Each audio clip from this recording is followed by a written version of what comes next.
شده که مثلا توی کافه نشستم یا توی مترو هم فلان 2 نفر دارن واسه خودشون حرف میزنن اصلا بعد یکی با یکی میگه که آقا میدونی چی آخه تو زندگی نمیدونم فقط ای چقدر درسته این حرفه. این آویزه گوش من میشه، یه جوری کائنات واسم میرسونن نشانه ها رو این بر اون بر. به کورنر بابک کریمی خوش اومدید. هر روز صبح که پا میشم باید برای من یه علامت سوال باشه که امروز چی میشه. بابک هنرمند چند پتانسیلیه ولی اغلب ما اون رو به عنوان یک بازیگر میشناسیم. کشف موضوعات برام مهمه نه خود موضوع.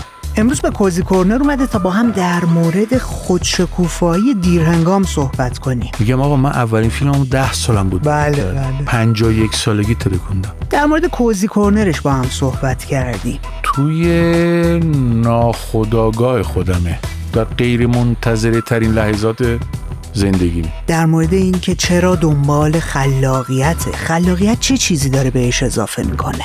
خلاقیت جدا از بقیه چیزا نیست. خلاقیت مثل نمکی که رو غذا میذاری. هنر و هنرمند بودن براش چه معنا و مفهومی داره؟ یاد بگیری ببینی، یه چیزی ببینی که اون موقع هم جلوت نیستا. در مورد این صحبت کردیم که موتور خلاقش رو چه چیزی روشن نگه داشته. این که همیشه سعی میکنم خودم بذارم توی شرایطی که دیگه راه برگشت نداشته باشم و مجبور باشم برام اون کار بکنم. کنجکاویاشون رو به کجا میبره؟ یا همونجور که دارم میرم یا چشم میفته یه جاده خاکی از اونجا میپیچه، یه چیز انگار اینجا میگیره قشنگ که میگه آقا بپیچین. در مورد این گپ زدیم که در آینده چه فضا و چه مکان و چه جایگاهی رو برای خودش قائله. مقصدی بهانه است که اگر در طول راه هیچ اتفاقی نیفتاد من برای مقصدی دارم، ولی نشانه ها رو خیلی حواسم هست. اگر فکر میکنید این موضوعات براتون میتونه جذاب باشه با من و بابک کریمی همراه باشید.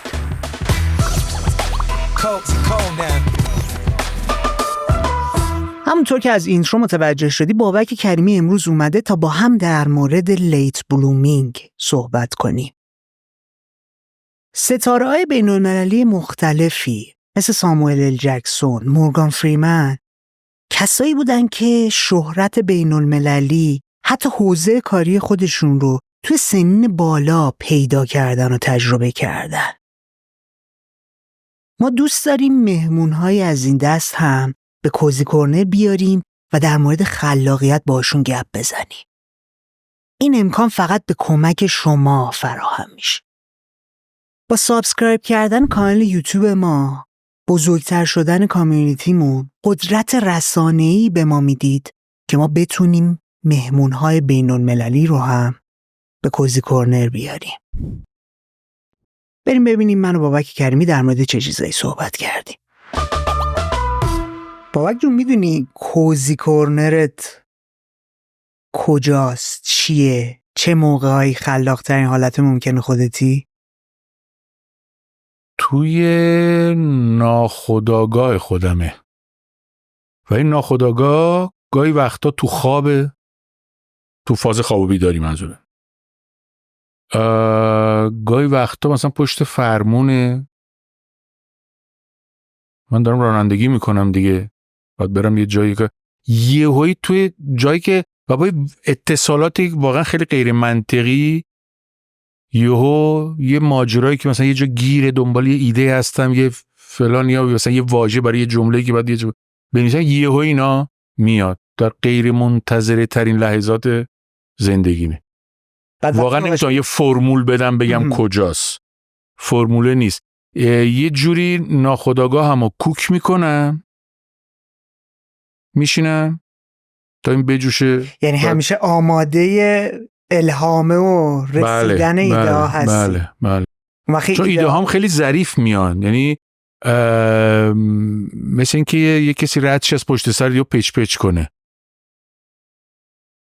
تو داری حرف میزنی داری کار میگی و برمیگه. من خیلی وقتا خیلی راه حلای یه سری مسائل رو شده که مثلا توی کافه نشستم یا توی مترو هم فلان 2 نفر دارن واسه خودشون حرف میزنن اصلا یه مسئله خودش، بعد یکی با یکی میگه که آقا میدونی چی آخه تو زندگی نمیدونم فقط ای چقدر درسته این حرفه. این آویزه گوش من میشه، یه جوری کائنات واسم میرسونن نشانه ها رو این بر اون بر. چون چند بعدی توی فضای مختلف کار میکنیم، ایده ها رو چطوری دستچین میکنی برای اون کار خاص؟ مثلا ایده میاد میگی این به درد مثلا نوشتنم میخوره، این یکی رو برای بازیم ازش استفاده میکنم. دقیقا همینطوره، چون که من این کارا رو همزمان میکنم دوره‌های مختلف. مثلا یک کار ارجحیت داره، مثلا تدوین، یه دوران من تدوینگر بودم ولی نوشتاریم هم داشتم، لابلاش بازی هم میکردم. بعد حالا مثلا بازیگری کار اصلیمه ولی به هر حال اون مغز تدوینگره هست. نوشتن الان اومده رو. اینی که من همزمانی تو خستگی یک کار، آنتراکت یک کار، میرم سر کار دیگه. من نمیتونم چیز کنم متوقف شم، دائم باید فعال باشم. چرا؟ نمیدونم اینجوریه. مثلا موقع که یا بیکار میشم یا تلفن زنگ نمیزنه کاری هم ندارم، مثلا استراب میگیرم که چیکار کنم. یعنی کار اکسیژن، چی میگم، مثلا هیزم میریختن توی ترن بره جلو، کار هیزمه که موتور منو آره راه میندازه. یه دوران افسرده شده بودم، از طریق کار اومدم بیرون. نمیدونم همین ذهنیته، همین که اصلا صبح از خواب پاشم، مگه تنها بذارم تا لنگ زور میخوابم، دلیلی برای بلند شدن ندارم، مگر اینکه به خودم دستور بدم که یه دیسیپلینی رو مثلا بخوام. پس فرقی نداره که کاره حتما کار خلاقه هم باشه، یک چیزی که درگیر خودش نگهت داره حالت تو سر جاش میاره. آره. یه تنظیمم میکنه. حالا این مثلا موقعی هم درس میخوندم من نیاز داشتم که با یکی قرار بذارم با هم درس بخونیم. وجود اون شخص باعث میشد که من دیگه جدی بشینم بخونم. یا ورزش کردن، من تو خونه ورزش، ولی موقع که معلمم میاد یه جوری موظفم چیز خودمو میذارم تو شرایطی که مجبور شم. یه بار شنیدم که ناپولئون تو جنگ قانون هست که یه مملکت بود که یه مملکت تا حالا قدیما با اسب و اینا که بود، از پل رد میشدن، چون اغلب رودخونه ها مرز بود دیگه. بعد حالا اونا مثلا میمدن اینا رو پس بدادن، در حال برگشت پلا رو پشت سرشون خراب میکردن که حالا اونا برگشت نباشه. ناپولئون یه شیوهی داشت که در حال رفتن پلا رو خراب میکرد پشت سرش، که نیروهای خودش نتونن عقب نشینی کنن، که دیگه بگه آقا چاره دیگه نداری جز این که بری جلو. این خیلی برای من جالب بود موقعی که اینو شنیدم. خیلی هم جوون بودم، فکر کنم 15-16 سالم بود اینو شنیدم. این که همیشه سعی میکنم خودم بذارم توی شرایطی که دیگه راه برگشت نداشته باشم و مجبور باشم برام اون کارو بکنم و میرم میکنم. چه تفاوتی داره وقتی که مجبوری با وقتی که مجبور نیستی؟ که راه فرار نداری دیگه. موقع مجبوری رو مثلا آره راه فرار نداری. و ببینید یه داستانی واقعی بود که دربارش یه فیلم ساختن. 2 نفر رفتن کوهنوردی بکنن، تو برف و فلان و طوفان اینا گیر کردن. بعد اینجوری بود که یه نفر تناب میداد به اون یکی، قرار شد اون هر وقت رسید پاشو به یه جای سیفتی تناب رو تکون بده که اینم بیاد پایین، بعد اینجوری برن پایین. این میاد، برف جوری بود که مثل قارچ بود، این رو هوا میمونه، هیچ چیزی زیر پاش نیست و اونم که اون بالاست، حالا تو سرما و یخ بندون همونجا مونده و حس میکنه که شاید این مرده که هیچ سیگنالی نمیده، تنابو میبره. تو کوه اینجوریه، یه جا دیگه زندگیت خودتو باید نجات. تناب میبره، این آدم میاد پایین و میره توی حفره خیلی بزرگی مثل غار رو به زمین میره و توی بالکن مانندی که از اونجا فرود میاد، دست پاشم میشکنه. حالا از اون بالا افتاده، اینجا توش همش تاریک. خب یخته میمونه تا یخته جون بگیر بفهمه چی شده. حالا این سوراخی همین جور هست تا پایین، ولی اونور انگار یه راهی هست، ته یه نقطه نور هست، یه نقطه نور. حالا تو شرایط کدوم عقل سالمی میاد اینو میپره؟ دست پای شکسته، دستاش نه پاهاش شکسته. خلاصه فکر میکنه راشو پیدا میکنه که اینو هر جوری هست بپره. یک راه دیگه ندارم دیگه، بذار امتحان کنم. تاش حالا که اینجا بمیرم اون پایین میمیرم دیگه. این کارو میکنه و میتونه بره اونور. با دست کشون میاد از یه جا توی کوه از برفا میزنه بیرون. و همینجور کشون برمیگرده کمپی که اول بوده. اینا 3 نفر بودن، یکی میمونه تو چادر پایین، 2 تا میرن بالا، اون با 1000 حس گناه برمیگرده پیش این، تصمیم میگیرن که برگردن. اونی که مونده بود میگه نه بذار بمونیم هنوز. صبح سحر یا یه صدایی میشنوه، ناله، میبینن که یارو کشون خودشو رسونده تا اونجا. مسیری که با تناب و فلان و بیسار اینا سالم رفته بودن اینجا برگشتن. خب این اتفاقات موقع دیگه چاره‌ای نداری، میدونی یه جایی باید خودتو بذاری تو شرایطی که چاره‌ای نداری، باید ببندی تمام راه‌ها رو که بری و فقط اون کارو بکنی.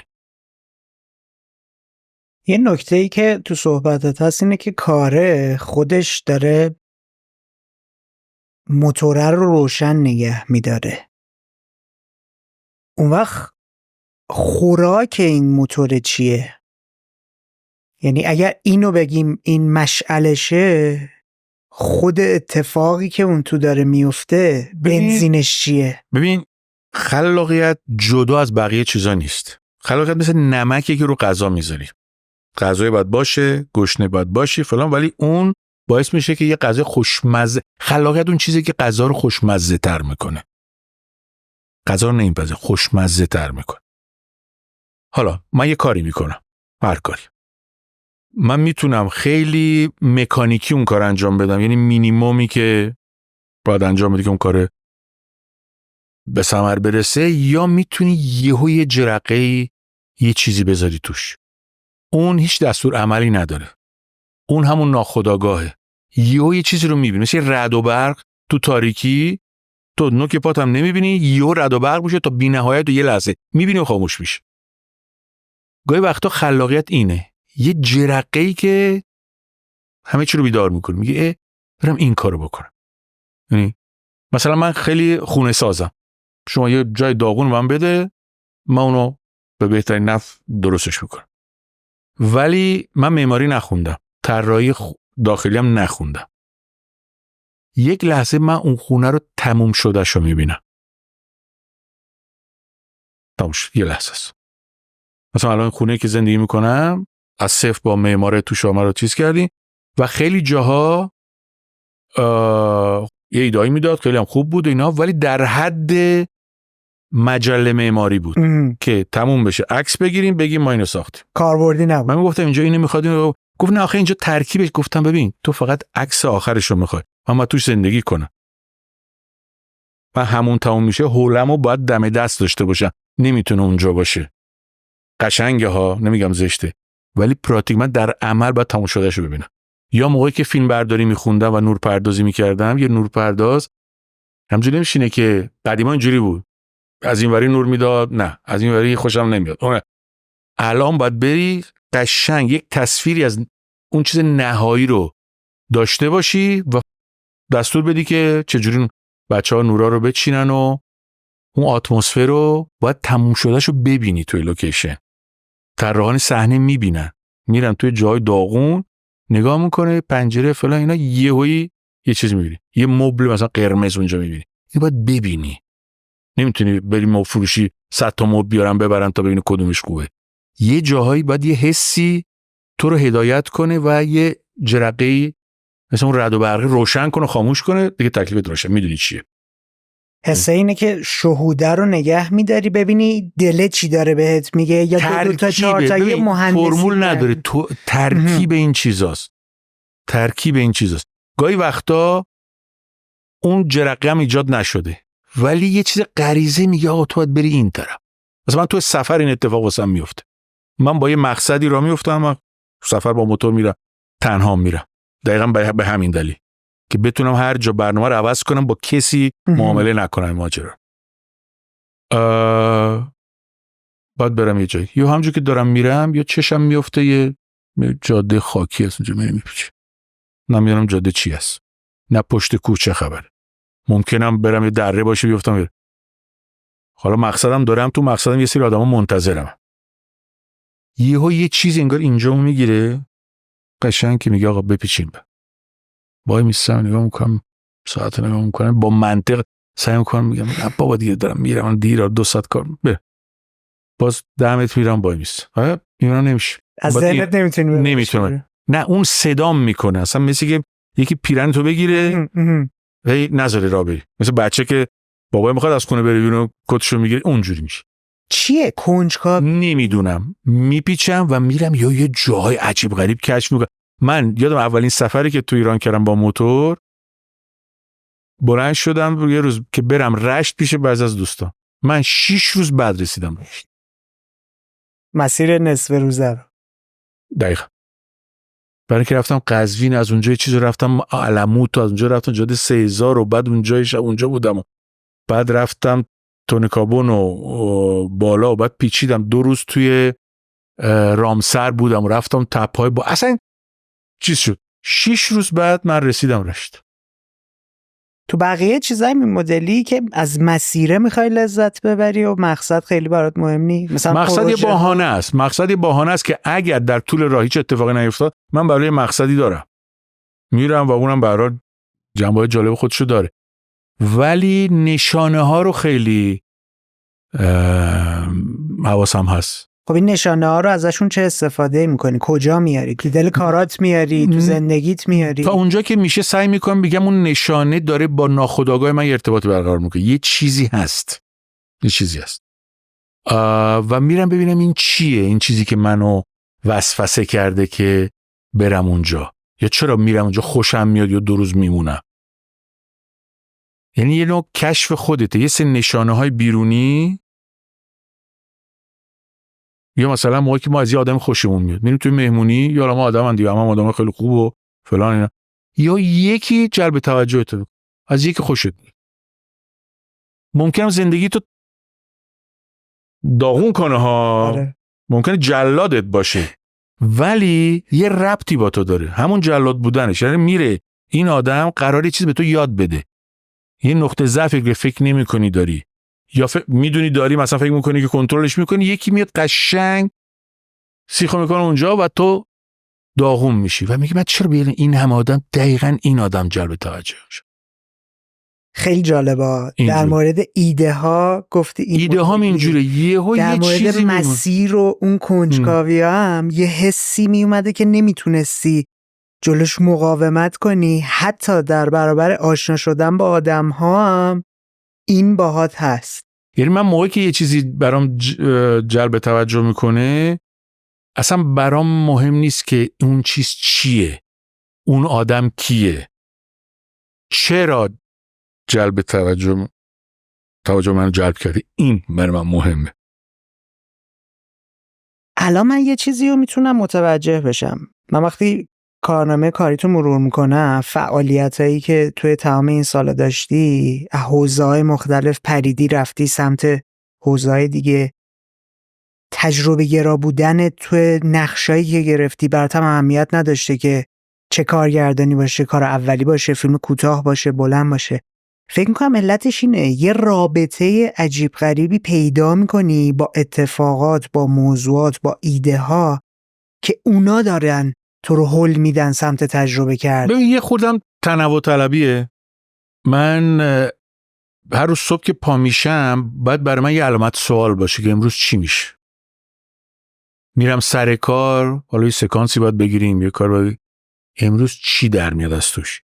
موقعی که از پیش میدونم که چی در میاد، برای اینکه اون کار قبلا 100 بار انجام دادم، برای من جذبه‌ای نداره. موقع کارم فکرم جای دیگه است، قلقلکت نمیده، قلقلک نمیده و هیچ نوآوری هم اتفاق نمیفته، نه در من نه در کار. خیلی مؤدبانه وظیفه‌ام انجام میدم. خیلی وقتا هم اصلا کار در همین حده. ولی من نیاز دارم که همش یه جنبه از خودم رو کشف بکنم، از خودم حیرت کنم. دوست دارم از خودم حیرت کنم. مثلا یه سکانسایی رو میبینم که اینو مثلا اینجوری چیز اینجوری تا حالا بازی نکردم، ببینیم چی میشه. بعضی میترسن، میخوان اون کاری که قبلا کردن و مطمئنن و میدونن جواب میده اونو انجام بدم. من موقعی که یه بار انجام دادم دیگه تموم شد، من دیگه کاری ندارم. برای من کشف موضوعات برام مهمه، نه خود موضوع. احساس خطر رو ریسک نمی کنی؟ چون مسیر امنه اینه که یه چیزی که جوابش رو گرفتی من هیچ وقت تو مسیر امن نبودم. یعنی یه خورده نه که تصمیم خودم باشه، زندگی خانوادگیم باعث شد که چون از بچگی پدر مادرم جدا شدن و من این شبان روزی اون شبان روزی، بعد یکی ایتالیا بود یکی ایران بود، من دائما یهویی از امروز به فردا خونه، زندگی، دوستا فلان یا همه چی عوض میشه، زبون عوض میشه، مملکت عوض میشه و من هر بار مجبور شدم از صفر دوباره یاد بگیرم. خب اینجا اومدیم اینجا، خب این خونه چه جوریه، اتاقاش چه جوریه فلان، توی جمعی اینو کشف بکنی. جمعای مختلفی رو مجبور شدم باش رفتم، یعنی برم تو و از اونور بیام بیرون. این باعث شده که من هر چندی نیاز به یه ریست کردن خودم رو دارم، نمیتونم زیادی دیگه یه جای باشم. بدنم، جسمم، روحم میطلبه که یه اتفاقی بیفته و این اتفاق یعنی که آقا این کارو کردی دیگه، فهمیدی چیه؟ خیلی فهمیدم دیگه، حالا بریم اون چیه. فکر میکنم الان تازه صحبت اول تو دقیق ترم متوجه شدم. بخاطر اینکه وقتی تو این سیستم و تو این حالت رشد پیدا میکنی، ذهنیتت میره سمت اینکه هر روز باید خودت رو توی یک ماجرای تازه‌ای بندازی که هر روز بتونی. من مثل همه آدما خیلی اتفاقات تو زندگیم پیش اومده، پیش میاد و خواهد افتاد و دورانای مختلفی داشتم که حتی به فکر خودکشی بودم، یک دو بارم تا لب مرزشم رفتم، افسردگی و اینا. یه روز، حالا داستانش خیلی طولانیه، ولی یه اتفاق کوچیکی باعث شد که من کشف کنم که من اصلا چی زنده نگه داشته تو این سالها. لذت کشف، فقط و فقط.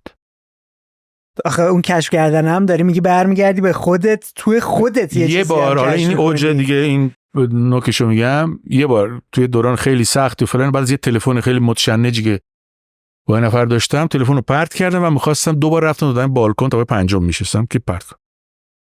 اون روزا یه فیلمی رو که در طول سال من نتونسته بودم ببینم و کنجکاو بودم که ببینم چی و اینا، توی تابستونم بود، توی فضای باز تو روم نمایش شد.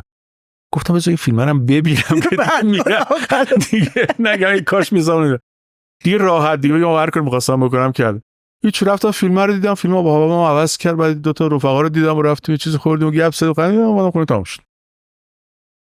کنجکاوی فیلمه بود. فهمیدم. یه موضوع جالبی که وجود داره، اصلا دلیل این که خیلی کنجکاو بودم و مشتاق بودم تا با هم بشینیم صحبت کنیم، در مورد یه موردیه که تو دنیا خیلی داره اتفاق میفته، از قدیم الایام هم بوده، ولی توی قرن 21 انگار آدما فراموشش کردن، یادشون رفته. اونم خودشکوفایی دیرهنگام یا لیت بلومینگه. یه امر طبیعی بوده، همیشه بوده که یک سری آدما سالها فعالیت داشتن میکردن، ولی اون بالاترین سطح ممکن رو توی 20 سالگی تجربه نمی‌کردن، توی سن بالاتر تجربه می‌کردن. حالا مثال بخوایم بزنیم، مورگان فریمن از این جنس بوده، توی دهه 40 زندگیش تازه بازیگری رو تجربه کرده. ساموئل ال جکسون همینطور، کارگردانای مختلف همینطور، کارآفرینای مختلف همینطور. ولی یه اتفاقی که داره میفته مخصوصا تو نسل جوون، فکر می‌کنن دیگه مثلا 30 رو رد کنن و نفهمیده باشن چیکار کنن. خیلی اینا برای من می‌نویسن که آقا ما چیکار کنیم، همه عجله دارن یه شبه. میگم آقا من اولین فیلمم 10 سالم بود. بله. 51 سالگی ترکوندم. تفاوتش چیه؟ تفاوتش اینه که یه چیزی که این بچه‌ها متاسفانه نادیده میگیرن، چون یه واژه‌ای که استفاده میکنه ما چیکار کنیم دیده بشیم. اصلا دیده شدن است.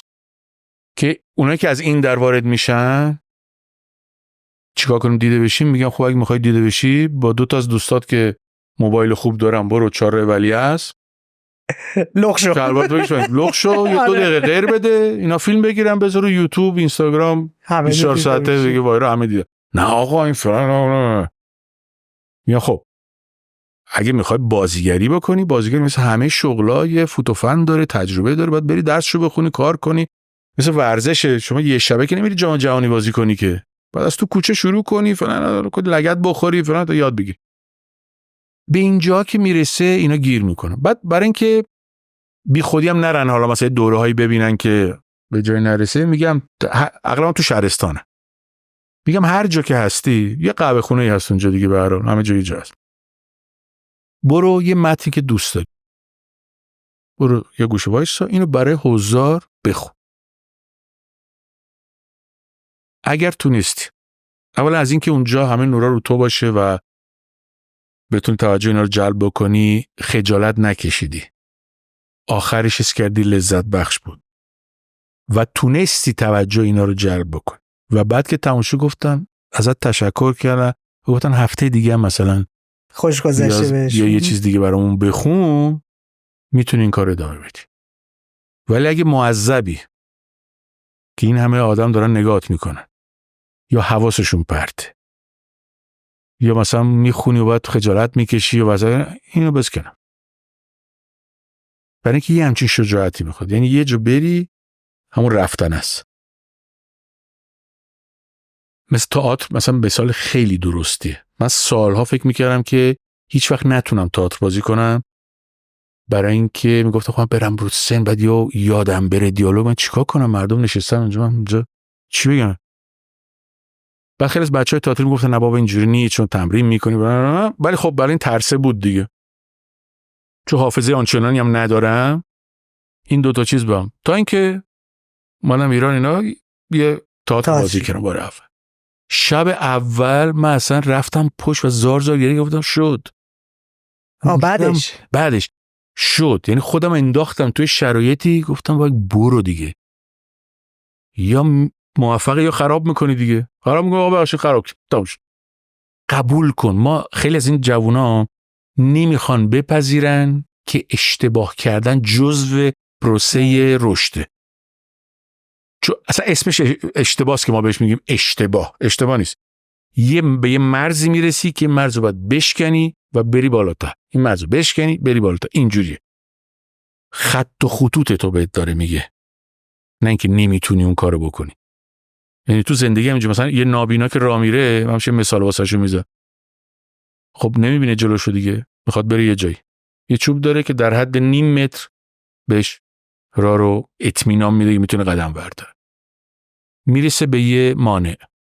تا حالا دیدی یک نابینا به یه مانع که میرسه بگی وای بدبخت شدم زندگی من به اینجا نمیرسم؟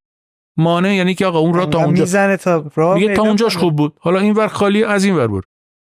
آب روون میره هر جا وای میسه برمیگره. میدونی ما باید آب روون باشیم. این ور میبندم ببیچیم، اون ور بستم ببیچیم، دورتو میگیرن جمع شو لبریتشو برو، میجوشوننت، بخار میشی، میری جلو، بارون میشی. ببین باید بری جلو با اون لحظه، هر چی هست با شرایط و امکانات اون لحظه. ولی این فرهنگ مدرن اینجوری چیز میکنه، مثلا تو مدارس خود بچه‌ها رو خراب میکنن که یک قالبی درست میکنن که اگر این قالب رو بتونی اجرا بکنی موفقی، وگر نه. این اشتباه. برای اینکه تو میتونی قالب خودت رو درست کنی. من از جوانی کار موسیقی میکردم، پیانو خوندم، گیتار میزدم فلان اینا. مادرم هم فارغ التحصیل کنسرواتوار بود دیگه، خیلی منو جدی گذاشت که این کارو. من آدمی نبودم بشینم 6 ساعت پیانو بزنم فلان، ولی موسیقی و این چیزا خیلی برام جالب. تازه اون کارم اگه میکردی یک قاعده‌ای بود که اگه تونستی اینجوری بزنی تو موزیسین میشی، وگرنه نه. بعد دیدم چون من نمیتونم گفتم پس من موسیقین نمیشم دیگه، بس. تا اینکه چند سال پیش یه مصاحبه گوش میکردم از یک گیتاریست ایتالیایی که مال گروه که من دوستش دارم، کلام مدرسه، و گفتش که هر آدمی که یه صدایی ایجاد میکنه حتی اگه با اینجوری بزنه داره یک ابراز احساس میکنه. تمام. موسیقی ابراز احساس، همینجور که شعر ابراز احساس. حالا یکی سواد آنچنانی داره کلی واژه‌های کاتاکولوف میذاره توش، یکی بی سواده میری تو دهاتا میبینی یارو بی سواده با همون بی سوادی و جملات عامیانه روزمره یه شعرایی میگه تنت میلرزه. حس مهمه، نه اینکه ابزار. در حالی که ما که میری دانشگاه میگه اگه تو سواد آکادمیک نداری، نمیدونم تمام لغتنامه ده خدا را حفظ نیستی، تو نمیتونی شعر بگی. اصلا غلط. اینجاست نقطه غلط. تو در هر شرایطی با هر وسیله‌ای میگن تو یه آدم خلاق، یه هنرمند، بذار توی سلول انفرادی نون و آب بهش بده. از روز دوم با خمیر نون شروع می‌کنی یه کاری کردن. دیگه تای شد دیگه. اینجاست نکته. و من افسوس خوردم که چرا این جمله‌ای که این آقا گفت اون روزایی که داشتم یه تجربیات خودمو می‌کردم اون موقع نشیدم. یا آقا من کار راه خودمو برم. و در رشته‌هایی که معلم نداشتم، یعنی نرفتم توی چارچوب آکادمی که من بگم اینجوری و اگر نه شاگرد بعدی از 30 رفوزات بکنه. موسیقی رو رها کردی بعد رفتی سراغ چی؟ فیلم برداری. بعد خودم یه روز تدوین رو کشف کردم.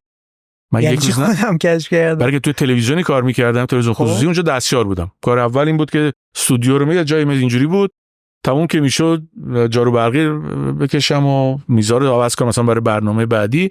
اسمش هم بود دستیار استودیو دیگه. من خیلی دیگه پوزیشن میدادم و هنوز مدرسه میرفتم. صبح میرفتم مدرسه، بعد از اون میرفتم اونجا. بعد با چشم خوره بودم میدیدم که چیکار میکنن. دستگاه تدوین یوماتیک بود اون موقع قدیمی. حالا بچه‌های جوان که در مورد دهه 70 80 1977. واه 1977 ما تلویزیون هنوز سیاه‌سفید بود. تازه دوربینای پورتابل رنگینش میومد. مونوتوب هم بود. بعد خب یه تکنیسیان من دست نمیذارم دیگه، فقط نگاه میکرد. یه روز یه اخبار بود، یه رو مخبره اومد و گفت فلانی نیست. اون تکنیسیان نیومده بود. گفتن نیومده. گفت بلدی چیز کنی اینا. یه راشایی داشت برای افتتاحیه، یادم میشه بیمارستان بود چی، یه از این فیلم‌های خبری خیلی کوچیک. گفت میتونی اینو مثلا یه دقیقه در بیار از توش. نشستم و راشا رو همجور دیدم تمام حفظ کردم. یه لحظه چشامو بستم، اینو تدوین شده شو دیدم که اون پلانه بعد اون تا چشامو باز کردم، چون با یوماتیک مثل دیجیتال الان نیست که هر آن میتونی بری عقب. تو با یه جدول باید شروع بکنی که اینا رو پشت سرم میخوای یه فریم در بیاره، همه رو باید دوباره تدوین کنی. و من این کارو کردم. تموم شد و یارو اومد دید و گفت خیلی خوبه. پسر دقیقه 90 رسید قبل از اینکه خود ادیتور اومد و گفت ببخشید دیرونا چه خبر چی شده اینا. گفتم نه این بود من کردم. ببینم میتاسب خراب کردش. نگاه کردم گفتم تو درست کردی، تو ماردی. اینم چون حوصله نداشت تدوین کنه از این کار. من از اون روز شدم تدوینگر. دستیارش شدی؟ نه اصلا کارای چیز برای اخبار و چه کوچیک اینا میدادن دستم. منم دیگه یه جهانی برام باز شد دیگه. اینجوری ریز خودم تدوین و خود آموخته هستم. بعد شدم استاد دانشگاه. من یک روز کلاس بازیگری نرفتم. من تنها کلاسی که رفتم یک هفته با یک میم آمریکایی بود به اسم جنگو ادواردز که می اومد ایتالیا اغلب برنامه اجرا میکرد. فوق العاده من عاشق این بودم. یه روز تو مترو دیدم که یه اعلامیه هست دادن که یه جای ورکشاپ میذاره. عالی جا قرار داشتم. ول کردم رفتم تا بودو رسیدم اونجا. گفتم هنوز جا هست؟ یارو گفت تو اولین کسی هستی اومدی. چون می‌خواستم این از نزدیک ببینم، خیلی خوشم میاد. این تنها کلاسی بود که یه نفر یه سری قواعد یه سری چیزایی، اونم میگم پانتومیم و این چیزا بود، بازیگری چیزا. بقیه‌شو تجربه کردم، پرسیدم، نگاه کردم، از همکارا پرسیدم. اینجوری ریز خودمو ساختم. من تو کارهایی که هیچ کس نمیاد من بگه چی خوبه چی بده چه جوری باید بکنی چه جوری اگه این کارا نکنی بدی و فلان اینا، خودم به یه لولی رسوندم. چیزای دیگه نه. دیدم من حوصله این که یکی بیاد بهم بگه هی دوست داشتم مثلا یه کار دیگه بکنم، میگم نه بعد اینجوری الان 2 ساعت بعد بشینی. یعنی روحیه مکاشفه گری که داشتی در موردش صحبت میکردی که اصلا امر خلاقه به خاطر اون کشف و شهوده و متوجه شدن و شناخته داره تو اتفاق میفته رو از بچگی همراه خودت داشتم. برای که یه مثال خیلی درخشان تو خونه خودم داشتم که پدرم بود. پدرم من صورتک میساخت. بله. من 500 تا از این صورتک هست. از یه خمیر شروع میکرد، شبان برای تخلیه استرسش این کار میکرد. میشه از کار میکرد فلان میکرد همچه یه فرمی اداهه شروع آره یه قیافه میشد بعد فیلم بعد چشمشو میذاره میشه بعد یه کاراکترای اینا رو حالا ما می‌دارم بتونیم یه روزی یه نمایشگاه بذاریم در از این کارا و هر کدومشون یه جهانن صورتکا یه جهانن. ما صبح پا میشدیم میدیم که مجسمه بابا چی در اومده دیشب اینجوری بود. یا مثلا ما میرفتیم لب دریا خب ما آبتنی میکردیم بازی میکردیم اون قدم میزم سیت که چوب پیدا میکرد که چوب شکسته یا یه چیزی میدید توش. اینو میورد تهران یه دونه داریم که یه چوبه مثل یه خانومی که چادرشو باد داره میبره فقط یه پا گذاشت و یه عصا واسش درست کرد یا اینجوریه. خب من این چیزا رو دیدم. چطور باید حواست باشه رو هوا باید به نشانه ها و یه چیزی رو باید ببینی. میگن همه نگاه میکنن هنرمند میبین. یاد بگیری ببینی و یه چیزی ببینی که اون موقع هم جلوت نیستا. اون تیکه چوبو که میگم پدرم یه چیزی میدید که هنوز نبود. این یه تیکه خودش میومدش تازه فرآیندی هم روش انجام میداد. آره تازه میشد یه چیزی ولی اونو گوشو خب شنید. اینو دیدی یاد گرفتی رفت تو ناخودآگاهت ولی باز دوباره اینکه تو همچین چیزی رو بار گرفته باشی رو سوار شده باشه ولی بری سمت عمل و تجربه و اجرا خودش یه چیز دیگه ای میطلبه. چنانچه تو خانواده ما 2 تا برادر یه خواهر. بله. من و خواهرم دنبال کار پدر رو گرفتیم.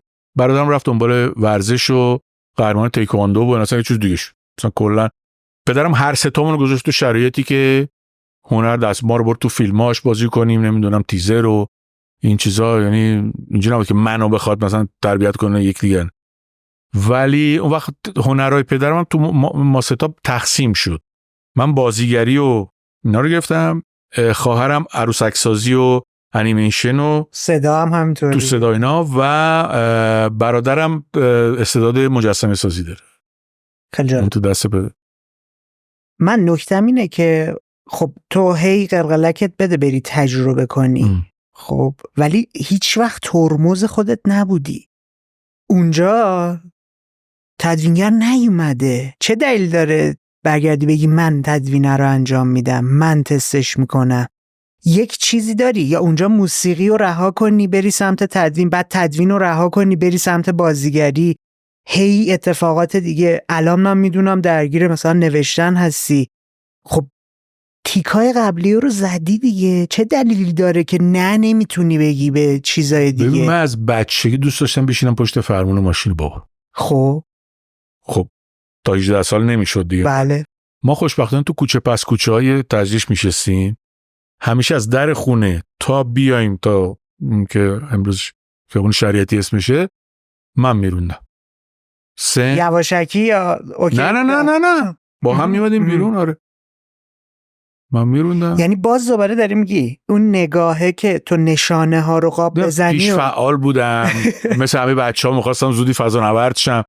ولی البته اینم بگم مثلا پدرم میتونست همون روز اول 2 تا بزنه پس کرده که تو اصلا ماشین نباید دست بزنی تا مثلا وقتش نشه. ولی هیچ وقت این کارو نکرد. کنترل شده تا جایی که میشد میذاشت که من این کارو بکنم. پس خیلی تاثیر داره که تو چه فضایی تو روش پیدا کنی. بله اگه سرخورده بشی اون مسلمه که دیگه نمیری دنبالش. آره. چنانچه من مثلا موقعی که رفتم ایتالیا برای دوران راهنمایی اول توی شبان روزی بودم. خب شبان روزی کشیشا یک دیسیپلین خیلی سفت و سخت و فلان و اینا بود. اون حال و هوای خونه مسلما اونجا دیگه نبود. آزادی عمله رو نداشتی. اصلا ابدا. سر این ساعت برو مدرسه برو درس بخون برو فلان. همه چی برنامه‌ریزی شده بود. تنها چیزی که منو نجات داد تو اون 4 سال خاطراتی بود که از خونه خودم داشتم. میدونستم آقا این تموم میشه من برمیگردم به زندگی خودم. یا مثلا موقعی که میخواستم مختو بزنم به هر حال آدمای مذهبی سعی میکنن بکشونن به سمت خودشون من فقط گوش میکردم رو ادب. بله ولی اصلا چند نفر رفتن کشیش شدن از هم دوره های من ولی من نه. برگردیم دوباره به همون نکته خودشکوفاییه. چه اتفاقی بر آدم میفته دقیقاً وقتی سالها داشته کاری انجام میداده، برای خودش اسم و رسم هم داشته، موفقیت‌های خاص خودش رو هم داشته، ولی یکهو در یک شب یک اتفاقی میفته که تبدیلت میکنه به یه ستاره. ببین بستگی داره که با چه نیتی داری اون کارو میکنی. ما میتونیم به عنوان شغل بهش نگاه کنیم. خب همه دوست دارن یه شغل آبرومندی داشته باشن و توش هم موفق باشن و برن چرا. معمولا هم شغل اولی که به دست میاری همونو میبری جلو دیگه. یا میگه آقا شغل یه وسیله است، من باید به رشد روح و روانی خودم برم جلو و این تنوع، این کشف، این برای من مهمه. پس من میتونم شغل رو عوض کنم ولی هنرم عوض نمی کنم. من بینشم و روح و روانم و احساساتم همونه. من بابکم، موقع آشپزی میکنم بابکم، موقع تدوین میکنم بابکم، بازی میکنم بابکم. به هر حال باز همون هوش و حساسیتی که داره اونو تولید میکنه. من عوض نمیشم، رشد میکنم ولی اینجوریه که ابزارم رو عوض میکنم.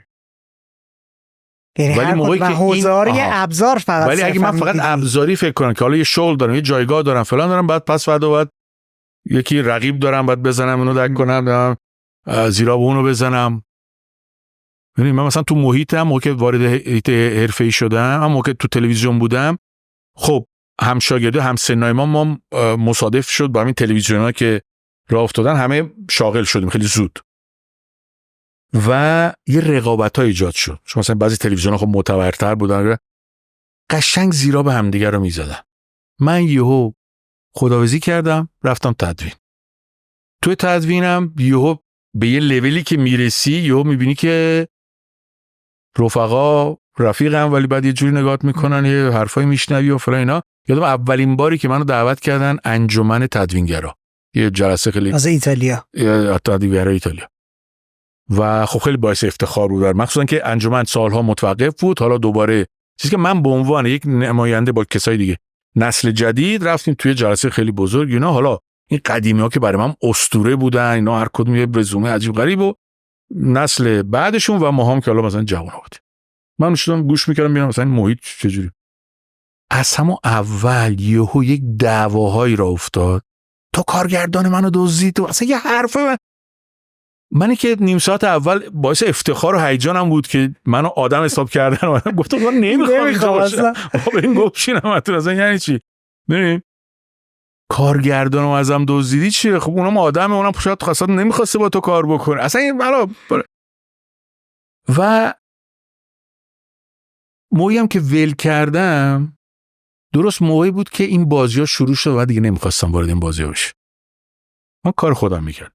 لابلاش تو همون اینطوری شروع بازی کردی. اینی که الان من چه توی صنف فیلم بردارا، تدوینگرا، بازیگرا فلان، همه منو دوست دارم، منم همشون رو دوست دارم.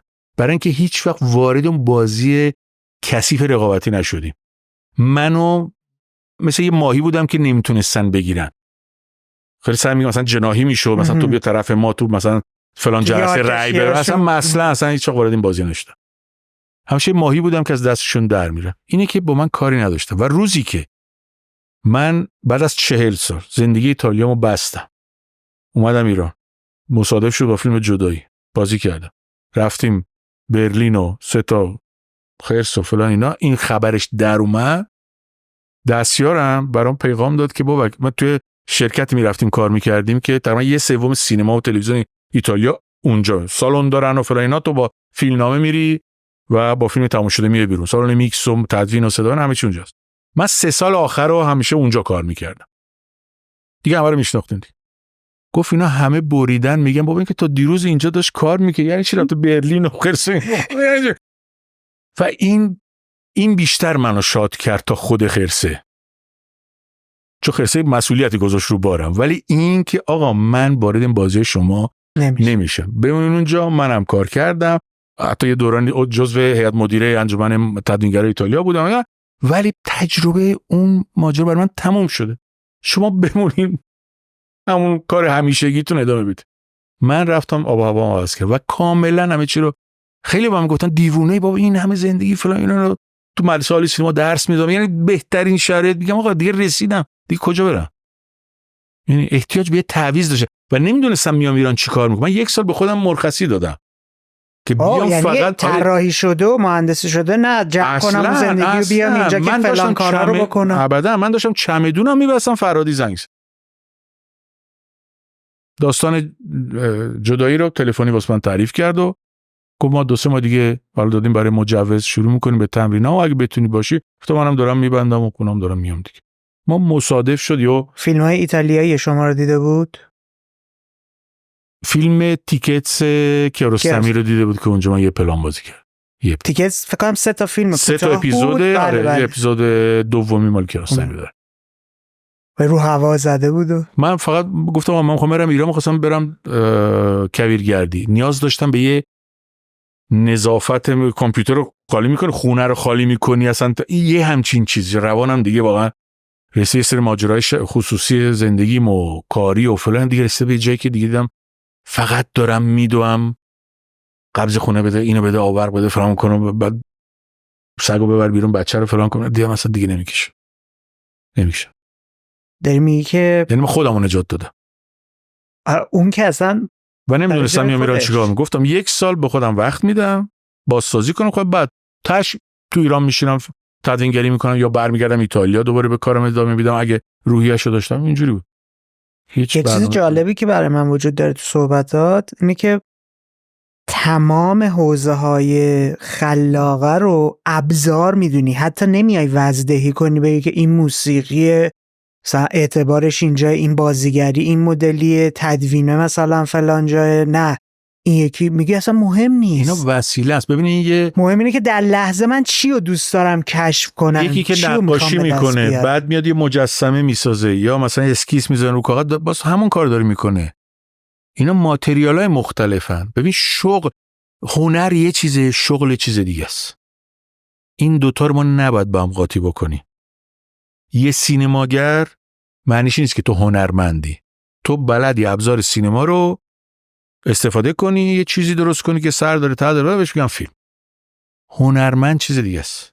چیه تعریفش از دید شما؟ هنر شکل دادن به احساساته، به هر فرمی.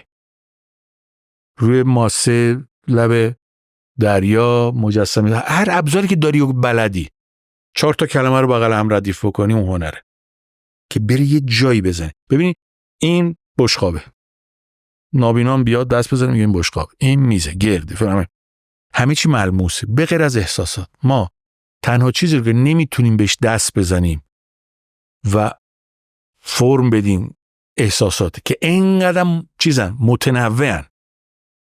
احساسات خیلی متنوع. پس اگه من مثل برق مگه میتونیم بگیم این برقه؟ نه نمیدونی. هنرمند اینه کارش. مثل سیم رابط از پریز میگیره وصل میشه به پنکه میگرده. ما کارمون اینه احساساتو جابجا میکنه. چقدر احساساتو میشناسی که میتونی این کار رو انجام بدی؟ اینجا میشه. اینجا حرفم با جوونا اینه. هر کاری میخوای بکنی، اگه میخوای فقط بری دیده بشی، گفتم بهترین راهش سریعترین بری چاره ولیعصر اونجا غیر بدی و تماش. میتونم بری بازیگر که یه دیالوگ بهت میدم بازی تو بکنی، ولی ابراز احساساتو برسونی اونجاست که یه کاری کردی. ببین ما خودمون تماشاچی هستیم دیگه، فیلم میبینیم. بله. چقدر فیلم دیدی شما تو عمرت تا حالا؟ فیلم، سریال فلان، یه عالم، مثلا رقم چند هزار تا، 20,000 تا فکر کنم. 20,000 تا. چند تا فیلم واقعا تو دلت نشسته؟ 200 تا فکر کن. 200. حالا فیلم ببینه حرفه‌ای است. بله. بعضی آدما خیلی کمتر. بله. این 200 تا چیشون مشترک بود؟ همه فیلم غربی بودن. نه شرقی بودن، پرباجه بودن. اصلا نمیشه گفتش. بحث ارتباطیه که با من برقرار کردن. دقیقا. یه جایی رو انگوش کردن. همون. پس اون ارتباط احساسی است. اصلا چقدر خرج کردن، سبکش چیه، اصلا چه جوری ایدهش اومده تو اصلا با ما ربطی نداره این چیز. اون ارتباط است. پس موقعی که ما میریم پشت دوربین، اگر تونستیم این احساسو این رابطه رو ایجاد بکنیم یه کاری کردیم. اسمش هنرمند میشه، نشیم نتونیم. اگه تونستی اون احساسو که نمیشه دست زد بهش، احساس چیزی من برم مغازه بخرم بیارم هدیه بدم، اینو میتونم، اونو نه، اونو باید یه جور دیگه است، اون هنر. اگه تونستی این کارو بکنی اون وقت هنره. حالا هنرمند بزرگتر داریم، هنرمند کوچکتر داریم، هنرمندی که تکنیکش خیلی میگم مثلا توی شعر، ما تو ایران مملکت شاعرانه، از یه طرف شاملو داری، فلان داری، آدمای با سواد فلان، از یه طرف تنها جای دنیاست واقعا که آدم میره توی ده طرف بی سواد یک عالمه شعر از حفظ خود شعر میگه. اینا هنره، اون ذاتی اینجوریه، شاعره، کسی بهش نگفته چی به چیه، یعنی یه چیز دیگه در درونه که اون حسه رو میبینه، حسی که قابل دیدن نیست و در یک فرمی میبینه. حالا یک فرم عکاسیه، فرم درامه، فرم کلامه. حالا مثال شاملو رو زدیم که یکی از دوستان پدرم بود، خیلی هم میومد خونه ما. شاملو من میگم خب یه سری مدارسی رو رفت، یه مسیر چیزی رو طی کردی، تنها شاگرد مدرسه نبود که تو کلاس کسای دیگه هم بودن دیگه، معلمشون هم مشترک بود دیگه. خب چرا بقیه شاملو نشدن؟ اصلا حالا چرا غریبه رو خودت تو صحبتات اشاره کردی دیگه. 3 بچه توی یه خونه، توی یه خانه، خب تقسیم شد. حالا گفتم ورزش بیشتر اونو گرفت، ولی تمام هنرمندا و فیلمسازان بزرگ ما که رفتن دانشگاه یک عالمه همشاگردی داشتن. چرا همشون نتونستن؟ همونا سر همون درسا بودن، همون فیلم‌ها رو دیدن، همون استادا رو داشتن، همون تکالیف انجام دادن. چرا یکی اسکورسیزی میشه و یکی همکلاسیش نمیشه؟ از دید خودت چه تفاوتی داشتی با بقیه همسن و سالات که تو این فرایند و تو این حوزه اومدی افتادی پیش رفتی؟ ببین چون از بچگی هم تو این فضا قرار گرفتی. یه استعداده، یه استعداده که تو یه چیزی راحت برات انجام میشه. من یه بار پسرم یه معلم از این شعبده بازی‌ها و اینا رفته بود، هفته یه بار کلاس داشتم. بعد یه روز اومد خونه گفت بابا اینقدر آسون این کارو میکنه، چیزایی که مثلا تو خیابون شعبده بازی اینا چیز میکرد همش فکر کنه سخته، تا اینکه یه روز یارو داد دستشو گفت من بار دوم تونستم و بعد مدام میرفت پیش این. خب ببین اینه یه چیزی خود به خوده، یه استعداد، یه گرایشه. من با برادرم کوچیک بود، فیلمای بروسلی تو ایران ترکوند، دیگه آدمی نبود که تو ایران فیلم بروسلی ندیده باشه. الان میری تو کوچه ها مثلا ملت دارن فوتبال بازی میکنن، اون موقع همه کاراته و فلان از این بساط. یه فیلمش بود که فکر کنم 2 سال بود رو اکران بود. یه روز خانوادگی پاشیم رفتیم ببینیم دیگه چیه دیگه. خب فیلمو بزن فلان. اومدیم بیرون بود. خب من یادم برادرم اینقدر بود چشاش داشت از حدقه میزد بیرون، هیجان، اصلا مثل که خدا رو دیده ها، یعنی واقعا. و تا روز قبلش اصلا نمیدونست همچین پدیده‌ای وجود داره، همچین ورزشی و اینجور چیزا. اون روز چیزی بعد خودش رفت قهرمان تکواندو شد. اون رو هوا، ولی من نشدم، من اون چیز ورزشی رو اونجوری نداشتم. مثلا خواهرم هم ببین یه چیزایی هم دیگه ذات آدمی زاده. به غیر از هویت به اصطلاح قانونیمون، ما یه هویت حیوانی داریم از شخصیتی.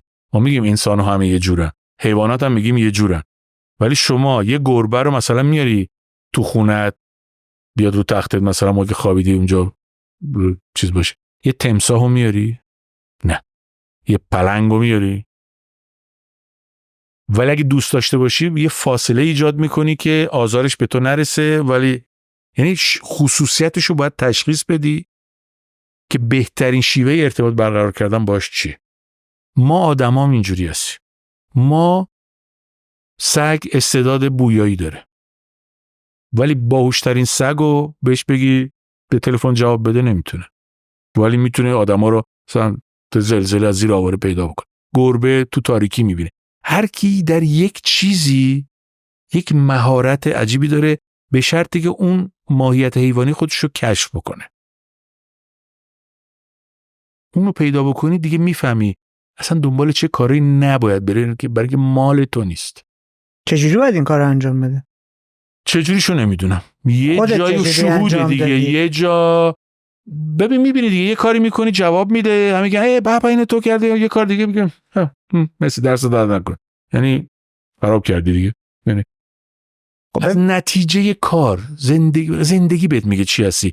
خیلی این جوونا بلند میشن میگن آقا ما کاریزما داریم، من قیافم مثل شهابه، مثلا من برام بازیگر. میگم بابا آخه اینجوری نی، به این سادگی نیست، یه چیزی میخواد، یه جرقه‌ای میخواد. خودتو مسیرهای مختلف چجوری انتخاب میکردی؟ فقط این انتخاب نمیکردم، انتخاب میشدم. ببین من تدوین اون روز و یکی اومد به من گفت بلدی اینو، گفت من دیدم، نشستم کشف کردم. یعنی من و تدوین با هم رسیدیم به هم. بازیگری من کلاس جایی نرفتم. یه روز با منو گرفت برد سر فیلم درست کشی انداخت جلو دوربین. دیگه چیکار، همین وایسادن دارن نگات میکنم، باید بگیری دیگه. یهو میری. صحنه احساسی بازی میکردم با خانم شهلا ریاحی. اون لحظه خجالت میکشیدم چون خیلی احساس. بعد دیگه شوخی نداشت. بعد یه بارم اینو بگم که ببینیم بازی پلان آخر فیلم بود، روز آخر فیلم برداری، قرارداد با اون خونه‌ای که توش فیلم برداری میشد تموم شده بود. اونها هم دیگه کلافه بودن چون یه خانواده زیادی اونجا زندگی می‌کرد، یه بخش خونه رو اجاره کردن، از این خونه گردای جنوب شرق که حیاط مشترک ده. بعد ساعت نصف شب یک دیگه قرارداد خونه هم سر اومده، ما دیگه باید تموم بکنیم. یه پلان است توی کوچه، مردای خونه که دعواشون شده بود و قرار بودن اینا رفتن همون ببینن، بر نگشتن هنوز. زنای خونه که خانم شهلا ریاحی و ارغوان بود نگرانن، دمیدن اون موقع رسم برن سر کوچه، برن بیرون در وایسن. منم از تیر چراغ بر دارم همونجور میرم بالا میام پایین. حالا یک شب منم دیگه 8 شب میخوابیدم دیگه، این چیزا نداشتم، توی اون اتاق خوابیده بودم. اینا خیلی بی سر و صدا میرن خونه روبروی، اون موقع خونه یه طبقه و کاگلی اینا، چراغو بذارن فلان، خیلی بی سر و صدا جنوب شهر تا خبر میپیچید سینما اومده دیگه، همه میریختن پشت بوم، یه استادیوم آدم میومد. بی سر صدا شبونه رفتن نورا رو گذاشتن دوربین و فلان اینا. باباکو صدا کن. خب یک از دستیار اومد که بابا چوب پاشو. منم خوابیدم، نه نمیام، پاشو بیا. رفتن گفتم خوابیده نمی. بعد بابا اومد، بابا نه عصبانی شد، صداشو بلند. خانم شهلا اومد گفت عزیزم اینجوری که بابا رو بیرون کرد، ناز و نوازش فلان اینا. حالا بیرون ملت منتظر خسته فلان، بعد دو ماکا. من اومد برداشت، رفتیم دم حوض، قشنگ آب خنک زد، بذارش چسبون به تیر چراغ بگیری. نه یعنی میخوام بگم اینجوری بابا نقشم بازی کرد. دیالوگم یادم که میگه حسنی برو سر کوچه ببین دارن میان یا نه. میگه مگه دارن میان که خودشون میان، اگرم که ندارن میان من برام سر کوچه کشی بشه. بعد 50 سال همین دیالوگ اون روزمون یادم. و اینجوری میشه. اینم ما اون شرایطی که دیگه راه برگشت نداری. قشنگ با پدرم خب مسئول بود دیگه، همه خسته مردن، پسرش داره ناز میکنه، قشنگ کردم که تو حوض بیدار شد. اینجوری تو صحبتات برگشتی گفتی دیده شدن جدایی یه مسئولیتی رو برات ایجاد کرد، یه فشاری رو روت گذاشت. فشار چی بود؟ ببین موقعی که میری اون روزا برلین روزا عجیب غریبی بودن، خیلی عجیب غریب. میتونی برامون تعریف کنی اصلا چجوری بود؟ آیا با این پیش زمینه که الان قراره بریم بتره کنیم اصلا و ابدا اصلا ما این اپیزودی که بعد از اسکار به فرادی یادآوری کردم که روزی که ما دورخونی میکردیم هنوز سر خط بودیم، حرف جشنواره‌های خارجی شد و اینا. یه جا آقای فرادی گفتش که درباره الی چون یه استراکچر پلیسی داشت، غربی‌ها از اینجور فیلم‌ها خوششون میاد، یه موفقیت نسبی داشت، این خیلی محلیه، بعید میدونم بفهمن. اینی که ما به قصد اینکه یه فیلمی که فرنگی‌ها نمیفهمن فقط ایرونیه که حالا خوب در بیاد، حالا مثلا یک دو تا جشنواره هم بره و اینا، اینجوری تا حدی که ما که خبر اومد که قراره بره برلین. شوکه شدید؟ نه من دیگه اوج پیروزی بود که ما بخاطر یه جشنواره معتبری قبول کردیم. رفتیم نمایش فیلم و مردم خیلی موفقیت آمیز بود. بعدش رفتیم کنفرانس مطبوعاتی. اتفاقا منم اول بودم. رفتم ته میز همین ردیفی. رسم نیست که توی کنفرانس مطبوعاتی ملت دست بزنن، مگر اینکه مثلا پیشکسوتی بعد از سالها مثلا اینجوری. اینا شروع کردن به دست زدن و هی دست زدن. ما نشستیم اینا. یه گروه مخبرای ایتالیایی هم بودن که من اینا از قدیما سالا میشناسم. من گفتم آروم، هی دارن دست بزنن. یعنی همه جوره می‌خواستم بگم ما خوشمون اومد. اونجا گفت خب یه ذره متعجب شدید. منتقدین خوششون اومده و فلان. کنفرانس تموم شد و بعد آقای فرادی رو گروگان گرفتم، ماش مصاحبه این ور اون ور و اواسط جشنواره نشون داد. ما هم بلو بودیم دیگه، تو شهر میرفتیم اینا، هر کی ما رو میدید مردم عادی تماشاچی. چون که جشنواره برلین تو مرکز شهر انجام میشه، یه جوری مثل فجر خودمون. مردم هم که کار میکنن میتونن مثلا شب برن فیلم ببینن و بعد تو چند سینما در جای مختلف شهر نشون میدن و اینجوری. اینی که تو خیابون و اطراف ساختمان سینما دیگه ما رو میشناخت. بعد گفت خب مردم هم خوششون اومده انگار اینا. وقتی که رسیدیم شب چیز گفتن، فهمیدیم که یه خبری قراره باشه ولی نه اینجور که اتفاق افتاد. و ما که چیز خرس طلا و 2 تا چیز ما اصلا بریدیم، اصلا دیگه نمی‌دونم چه اتفاقی داره میفته. من بردن مصاحبه این ور مصاحبه اون ور و اینا، نگاه مردم اصلا دیگه یه جور دیگه شد نسبت به ما. چون شب پیمان و چیزا اومده بودن که نقش پدر رو بازی میکرد و یهو میبینی این همه توجه. یعنی چی؟ بعد ما رفتیم یه شامی بود که تمام مهمونای اون شب اونجا جمع بود.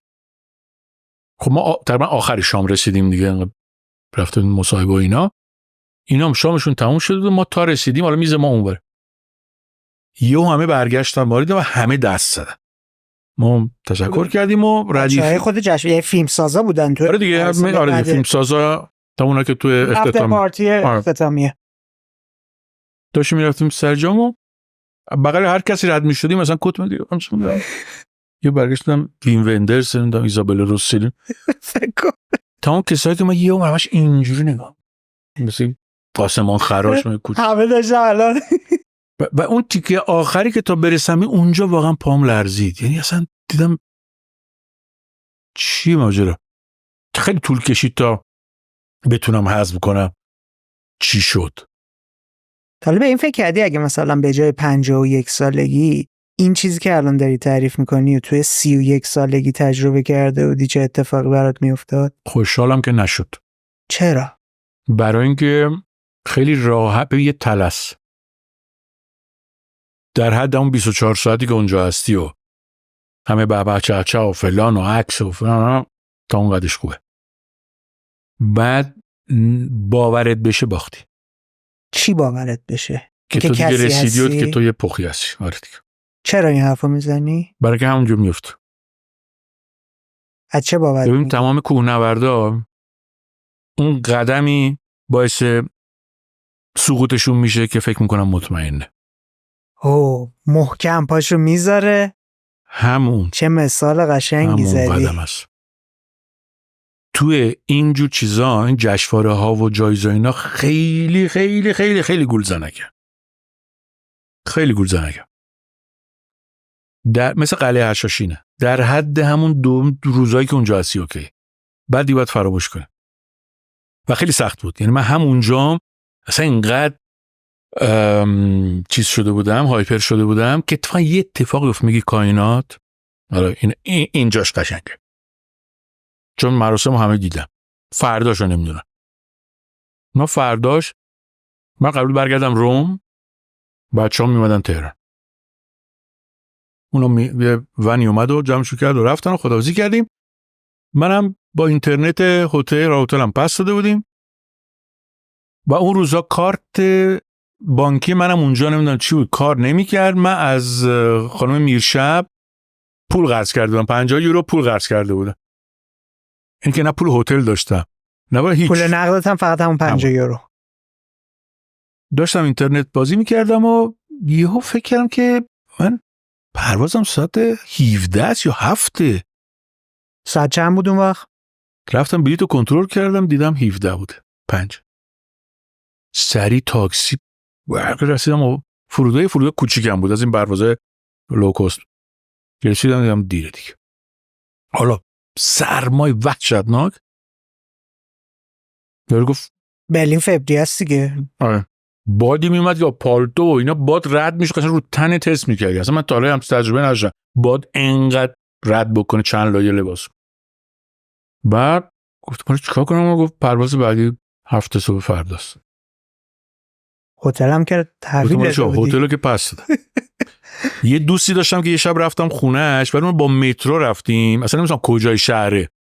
بعد گفتم 7 صبح من 5 بعد اینجا باشم، بعد 4 از خونم بلند شدم اونا رو بخوام. دیدم اونم چیز، دیدم تنها راه اینه که تو اون فرودگاه بمونم شبو. فرودگاه کوچیکی بود، اینور کانترا بودن، اونور کافه و اینا بود. اومدم یه نیمکت فلزی هم بود نشستم اونجا. 2 تا نیمکت اینجا، اینور 3-4 تا بچهای آلبانی و اونجوری زلاو بودن، لاتوپوتا از اینا که چاقوکش، ولی خب حالا مسافر بودن. بغلی 2 تا دختر نه دو تا دختر کره‌ای بودن، تصویر کیشون دستشون بود.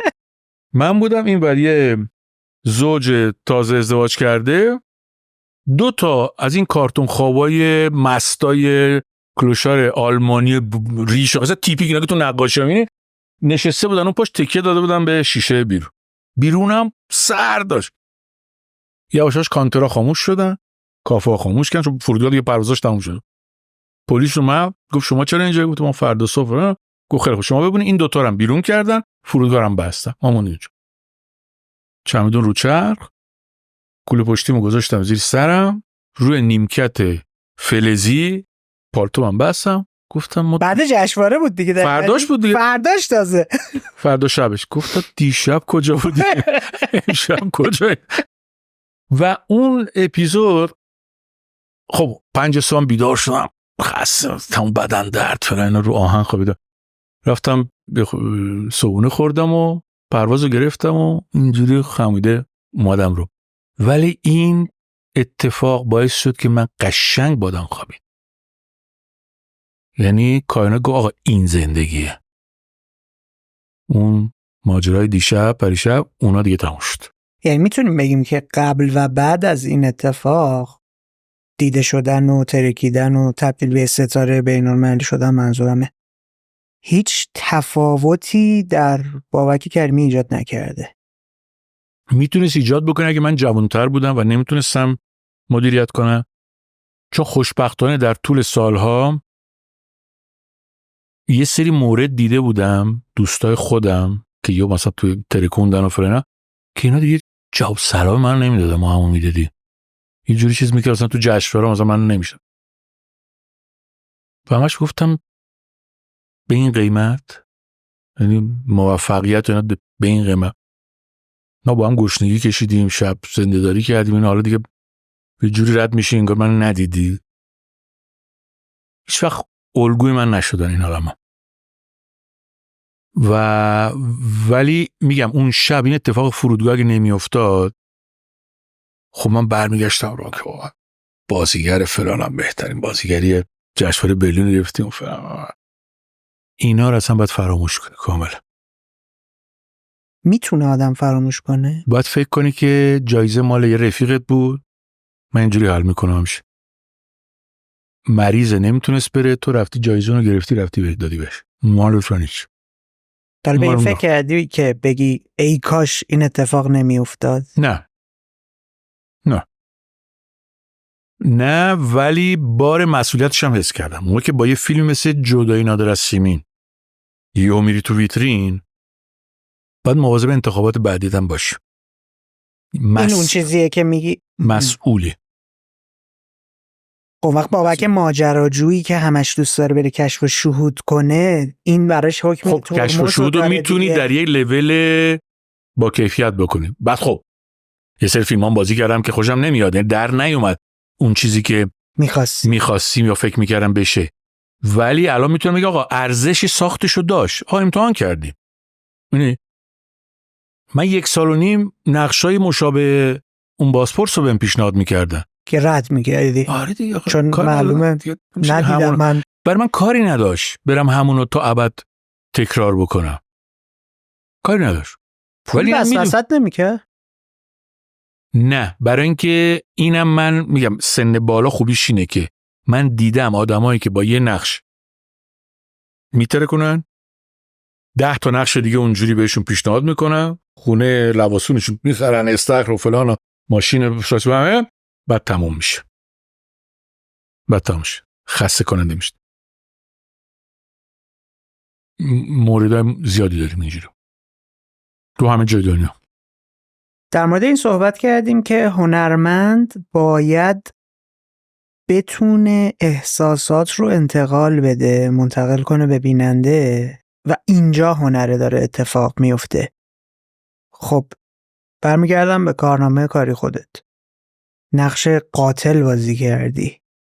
تو مگه قبلا آدم کشتی که بتونی حسای یه قاتل رو تجربه کرده باشی که بتونی بسازی؟ ولی حالا اون بیشتر که تا اینکه قاتل باشه یک آدم جنون بود، آدمی بود که جنون داره. تو کسی که اون کار میکنه جنون داره که بعد منجر به قتل میشه. ما همیشه باید بریم ریشه یه چیزی رو بیابیم، نه که اون کارو کرده باشه. من توی سالهایی که کار مستند میکردم برای تلویزیون ایتالیا 2 بار پیش اومد که برم توی 2 تا دیوونه خونه، یکی توی فلورانس یکی توی شهر تریسته، و از نزدیک ببینم آدمایی که جنون دارن و بوردرلاینن. یه موردش خیلی برام جالب بود که اون الگو شد برای فیلم مایو گربه. تو فلورانس رفتیم، اونا خب فعالیت میکنن، الان قوانین عوض شده، اینا نمیبندن، کار میکنن، فعالیت میکنن، دنیای بیرون میتونه بره اون تو، اینا میتونن بیان بیرون. مستنده برای چه سالی بود؟ برای قبل این آزادی و این فضاست؟ نه، سالهاست که الان تو ایتالیا اینجوریه. ما یه تجربه 10 روزه داشتم تو یکیش که اونجایی بود که این قوانین جدید و یه پزشکی چیزی که اصلا قانونی که وضع کردم به اسم خود این پزشک به اسم بازالیا، قانون بازالیا اسمش. حالا چند سال بعد توی فلورانس برای یه رپورتاجی رفته بودیم اونجا که فعالیت اینا رو می‌دیدیم. یه روز اینا دور یه میز نشسته بودن، کار دستی می‌کردن با خمیر و فلان. یه آقایی بود، حالا همه مثلا خانوما انقدر اینا دارو می‌خوردن، همه چهره خاموش بود، اصلا اون لطافت و اون چیز زنانگی اصلا نداشتن، مثل مانکنه که پشت ویترینه، خاموش و پلکان نیم بند. مردم یکی دو تاشون اینجوری بودن، یکی بود خیلی شیطون بود، هی مترک میگفت و میخندوند و فلان. چنانچه بعد با همین مصاحبه کردیم. بعد که تموم شد داشتیم جمع میکردیم با مسئولی که پیش ما بود، گفتم که این چرا اینجاست که سالمه. یا خندی زد، گفت به نظر میاد. گفتم آخه من تو خیابون ببینم با هم رفیق میشیم چه؟ بعد شروع که یه سری اسامی گفت این سندروم اینو داره این نگاش بیاد بیماریاش بود. مثلا هیچ نشانه‌ای نه. منم خیلی یه ریسکاریای جلب توجه میکنه. بعد اینا اونجا زندگی میکردن، اتاقک داشتن، اینا با حق آشپزی این ما رو دعوت کرد که بریم تو اتاقش قهوه بخوریم. من گفتم بریم. همه گروه رفتیم تو اتاقش. هر اتاق مستطیل بود، در اینجا بود، اینجا کابینتا و آشپزخانه، اینجا یه میز مستطیل بود، 5-6 تا صندلی جور و جور بود، تختش هم اونور بود چسبیده به دیوار به دراز. خب من تعارف کردم، من خود به خود، اینم عمدی نبود، خود به خود نشستم میز اینجا، صحنه رو اینجوری داشت. اینم وایساد و پرسید که خب کی چای میخواد، کی قهوه میخواد فلان اینا، هر کی چیزی گفت و روشو برگردون. رو به کانتر که شروع کنه. منم حالا نیمرخشو دارم میبینم، با اینام حرف میزنیم، هم جلو چشمم یادم که چشاش اینجوری میشه. تو پایین اینجوری نبود. شخصیت عوض کرد؟ نه دیگه که فکر میکنه کسی نگاش نمیکنه. تمام مدت یه سلف کنترل عجیبی داشت که این نشانه های جنونو خیلی هم واضح بود. پایین بگو بخند فلان اینا، رفتم حالا اینجوری. بعد دیو من چون موندم یه دوره برگشت که مثلا شیرینی چیزی میخواین و اینا، دوباره همون قیافه ماسک اجتماعیش، بعد دوباره برگشت. چشش لو داد. نه حرفاش جنون‌آمیز بود، نه رفتارش، هیچ. خیلی هم شوخ و بامزه و واقعا یه نصف روز خیلی خوبی رو باش گذروندی، ولی چشماش لو میداد. من موقعی که رسیدیم به اون نقشه، این تو ذهن بابا تو ذهنم بود که این باید مهربون باشه، برای اینکه آدمی که میخواد سرت کلا بذاره باید قانع کننده باشه. هیچ کی اینجاش ننوشته من دارم سرت کلا میذارم، ولی چشمش باید یه چیز دیگه بگه. مخصوصا صحنه شیرفلکه و فلان اینا، یه لحظه است که فضا سازی یه جوریه که آدم حرفش منطقیه، خیلی میخواد کمک کنه، همه چی اوکی که دخترم میمونه، نمیدونه چه جوری خلاصش از دست این. ولی یه ولی داره که هی جیلیز و ویلیز میکنه. چیکار کنه؟ و داری میگی که حتی یه تجربه دیدن یه آدم توی گذشته داره بهت کمک میکنه. فقط همینه. ما زندگی رو تعریف میکنیم، ما آدما رو تعریف میکنیم، مگر این فیلم فانتزی باشه، این فیلم فضایی باشه، ما واسه خودمون یه چیزی در بیاریم. آدما باید قابل شناسایی باشن. ببین یه خوبی شانسی که من آوردم تو سینما ایتالیا که هم فیلم‌های دسیکا دیدم، رئالیسم دیگه، کف خیابونی یا روسلینی، موجنو، هم فلینی که تو تخیلاتش بود و فلان رویاهاشو فیلم میکنه، ولی شخصیت‌ها همه قابل شناسایی بودن. من میدونستم اینا کیان، تو خیابون هستن این آدما، فقط نوع نگارش، مثل که فلینی یه لنز ما چیز میکنیم دفرمه میشه، بله. صورت اونجوری کاریکاتوری تعریف میکرد، این رئالیستیکا 35 و 50 فیلم این فیگوراتیو بود، اون کاریکاتور. ولی آدمی رو که نشون میدادن، اون آدم همه چیش ریشاش تو زندگیه، قابل شناسایی وجود داره، ما باش سر کار داریم و چون میشناسیمش و باش سر کار داریم، هم این فیلمو میفهمیم هم اون فیلمو میفهمیم. متاسفانه امروزه من خیلی فیلمنامه هم که میاد دستم میبینم که یارو مثلا شخصیت نوشته ولی با این شخصیت اصلا رفت آمد نداره، مثلا دیالوگایی میذاره تو دهنش، میگم آخه کجا یه کارایی میکنه، میگم آخه بریم تو این شهر به من نشون بده کی الهام دهنده این شخصیت بوده. من در آوردیه واسه خودت زندگی رو تو خونه تعریف میکنی، میدونی؟ حالا فرق اینا چیه که اون نسل دسیکا و روسلینه اینا همه تو خیابون بودن، این از کف خیابون میاد، گشنگی کشتن از خیابون. زواتیری میگفت آقا دنبال سوژه میگردی تو آسمونا نگرد، سوار اتوبوس شو، بهترین همون آدمی که جلوت نشسته اینو 24 سالشو دنبال کن، مطمئن باش تمام مسائل فرهنگی، اجتماعی، اقتصادی، سیاسی، عشقی اینا همه چی توی زندگی اینا خلاصه میشه. با اثری غمی میتونی تعریف کنی، لازم نیست بری بالا. چند سال پیش از آقای ماریو مونیچلی که یکی از همین قدیمی‌های سینما ایتالیا بود پرسیدن که آقا سینما ایتالیا دیگه چرا اون فیلم‌ها رو نمیتونه بسازه؟ گفت برای اینکه فیلمسازا دیگه سوار اتوبوس نمیشه، همه دیگه پنت‌هاوس دارن و خونه و ماشین و یه جا دیگه. اینجاست نکته. متاسفانه خیلی از فیلمسازای ایرانی هم مخصوصا جوونا فقط بین خودشونه. من خودم میرم شرکت کنم تو جلساتش، میشینن فیلم میبینن، بحث میکنن، خیلی هم اوکی، ولی مخاطبش رفیقشه. مخاطبت باید یه کسی دیگه باشه و تو نمیتونی یه واقعیتی رو من در آوردی بسازی و انتظار داشته باشی که اونی که از صبح تا شب با اون واقعیت سر کار داره اینو بپذیره. نمیشه. ما ایرانی هستیم، تو ایران زندگی کنیم، تو تهران دیدی آمریکایی‌ها خارجی میان یه فیلمایی میسازن که لوکیشن قراره ایران باشه ولی رفتن مثلا لبنان، مراکش و اینجا ما از پیاده رو میفهمیم فیکه و خندمون میگیره. خب اونی هم که اصل جنسو میشناسه خب خندش میگیره.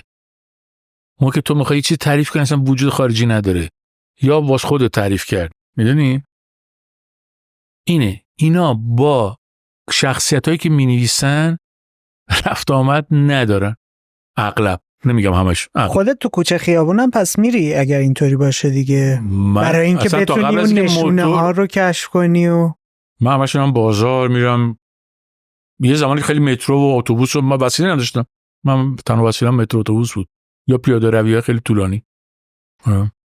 اذیت نمیکنه؟ نه. آدما بیان. اینم یه نکته دیگه است. بستگی داره تو چه جوری خودتو با آدما معرفی میکنی. تو خودتو چه جوری به آدما معرفی؟ من موقع فیلم جدای ترکون و فهمیدم دیگه زندگیم داره عوض میشه، دیگه پیشنهادات میومد و فلان اینا، یه جهان جدیدی است. من خیلی به چیزایی که دیده بودم و شنیده بودم در طول سالها، چه در ایران چه در ایتالیا، اینا رو مرور کردم که قدمامو چجوری باید بردارم. یکیش این بود که نمیخواستم چهره بشم. نمیخواستی بشی؟ نمیخواستم بشم. برای اینکه بعد از 40 سال برگشته بودم ایران و میخواستم به عنوان شهروند تو این شهر قدم بزنم. اصرار نداشتم منو ببینن. فهمیدم چی میگی. من مثلا میرفتم تئاتر شهر، اونجا بچه‌ها منو میشناختن. یا مثلا تو مترو هر کی سرش تو کار خودش بود، یه نفر همینجا داره نگاه میکنه.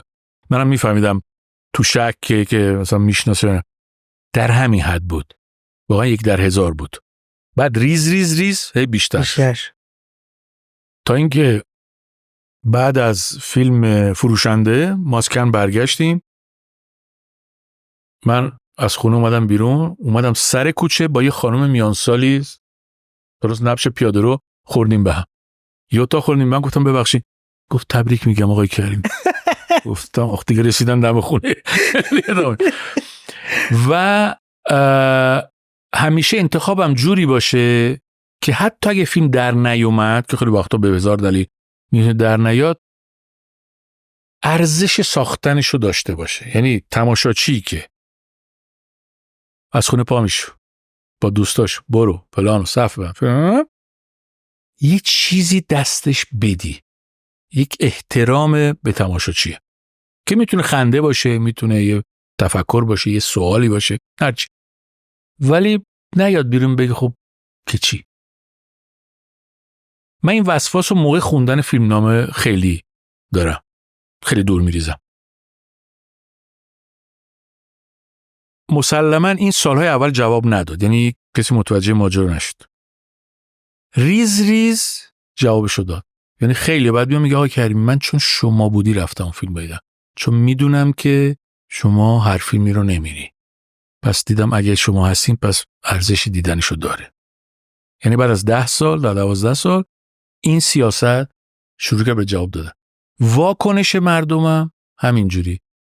الان خوب خیلی بیشتر دیگه هر جا میرم میشناسم، ولی با یک احترامی که با یه محبتی که واقعا دل منو پر میکنه. اینه 2 جانب است. من احترام سعی میکنم بذارم تا اونجا که میتونم، کاری بکنم که وقت دیگران تلف نکنم. مردمم دارن جوابشو میدن. فکر کنی که من هیچ آزاری ندارم، من راحت میرم بازار، سوار اتوبوس میشم، مثلا هیچ تاش بیان میگه آقا میتونم یه عکس بگیرم. اونم اینقدر با ملاحظه درخواست بده که مثلا دوستای من، حالا خب اونا سوپر استار ترن، ولی اصلا نمیتونن تو خیابون راه برن. اونا در حصر خانگی میگذرونن، عملا اصلا نمیتونن تو خیابون برن. من اینم برام گذاشته بود که من میخوام تو خیابون برم. من شهروندم، کارم نباید تو زندگی من اثر بذاره. مثلا سالها من سریال بازی مدیریتش هم کردی دیگه. مثلا سالها یه عالمه سریال پیشنهاد کردم، من گفتم من تلویزیون نمیرم. خیلی دیر بعد یه سریال بازی کردم دیگه به اصرار دوستان. سریال ها برای وی او دی بود فکر نکنم. بعد آره، ولی یه دونه تلویزیونی هم بازی کردم. موقع دیگه به اصطلاح دیگه شناخته شده، فرق نمیکنه. ولی سالها تلویزیون نبره که بگم تلویزیون، نمیخواستم اینجوری بشه که نتونم دیگه تو خیابون راه برم.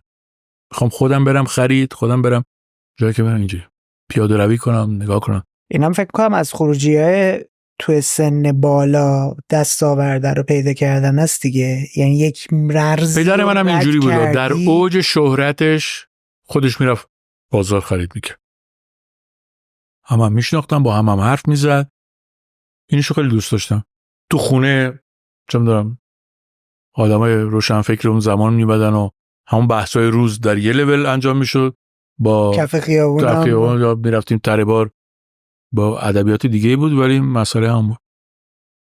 تو صحبتات اشاره به این داشتی که فرزند نصرت کریمی بودن بهت اجازه تجربه کردن داد، بهت این فضا رو داد که نگاه ابزاری اشتیاقش رو بهم داد، چون بعد من رفتم ایتالیا و خودم بودم و یه جهان جلوم. اونجا دیگه من پسر نصرت کریمی نبودم. سینما ایران هم اصلا سالها اصلا کسی فکر نمی‌کرد. خیلی ایران و عراق با هم اشتباه می‌گرفتن. جنگ هم شد دیگه بعدش. بعد جنگ گفت آره اصلا هیچ کی درباره ایران کامل فاصله افتاد دیگه. آره. چه چیزایی اون تجربه و اون زندگی برات داشته؟ فرزند یه آدمی که خودش هنرمنده، خودش برای خودش زمان خودش یه سوپر استاریه، چه چیزایی داشته که تا الان هم برات مونده؟ یه سری چیزای مثبت داشت، اون که آشنایی با سینما. من میرفتم دنبال پدرم، همیشه با که میرفت سر کار عاشق این جهانش بودم.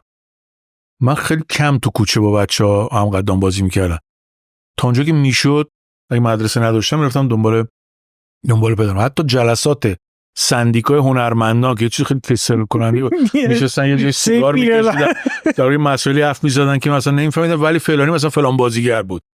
این که حس میکردم که این یک نعمتی، هر کسی الان نمیتونه جای من باشه که اینا رو از نزدیک ببینه. من اینا رو فقط تو تلویزیون میدیدم. نه، اینو حس میکردم که من یه شانسی دارم که استفاده میکردم. البته خیلی هم میگم بچهای مثلا اونا رو نبودم تو اون اتاق، ولی من بودم. اینی که عشق سینما رو و یه سری کلیدایی که تو دوراهی‌ها بتونم گلیم و عذاب بکشم، اینا رو همون جوونی بهم داد. یه وقتی مثلا تلفنی حرف می‌زدیم، چون موقع اینترنت هم نبود که ما دائم مثل الان در تماس باشیم. تلفن و نامه‌نگاری هر 2 سال یه بار مثلا همون میدیدیم و خیلی چیز بود. و بعدش دیگه خودم بودم و یه دوران توی ایتالیا که بودم خیلی زجر میکشیدم از این که بچهای دیگه بودن همسن هم نسلای من، یاروش باباش فلانی بود و نمیدونم عموش فلان بودن. خب اینا در آواز بود دیگه، میرفتن همه جا، من هیچکی نداشتم و ناراحت بودم از این که من یه همچین آدمی رو دارم. یعنی من الان ایران بودم، درسته که بعد از انقلاب ممنوع کار شد و اینا، ولی بر همه رو میشناختم. مثلا میتونستم برم 10 یا 10 مهرجویی بشم، چه میدونم برم سر فیلم برداری. از همه اینا رو به کنار، باهاش تو خیابون قدم میزدین. خب نه، برای کار بکنم، برای وارد محیط کار بشم از رو. و خب این افسوس رو میخوردم است که تو یه پولی دارید ولی سپرده است ولی تو جیبت هیچ نیست. اینجوری. اینی که من خیلی از زیر صفر اونجا شروع کردم. هر جایی یه در انقدر باز میشد پا میذاشتم بسته نشه، برم تو ببینم چه خبره، کجا چیکار میتونم بکنم. ولی بعدها فهمیدم که این شانس من شد. حالا چرا؟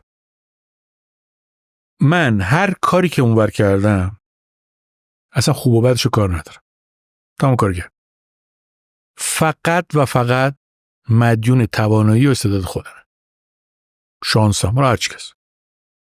اگر همون کارو من تو ایران انجام میداده بودم، همون کار من هنوز نمیتونستم بگم من این مدیون خودمم. اسمم ملاحظه کردن، کسی زنگ زده پشت سر من کار رو انداخت، نمیدونم. یعنی همونجوری هی میشدی پسر فلانی. حالا نمیخوام اسم ببرم، چند نفر هستن که خیلی هم آدمای با استعداد و چیزی هستن ولی هیچ وقت به اسم خودشون صدا نمیشه، میگن پسر فلانی. دقیقاً. من چون تمام ماجرا اونجا، من 51 سالگی اومدم تو سینما ایران، دیگه کسی من نمیگه پسر فلانی.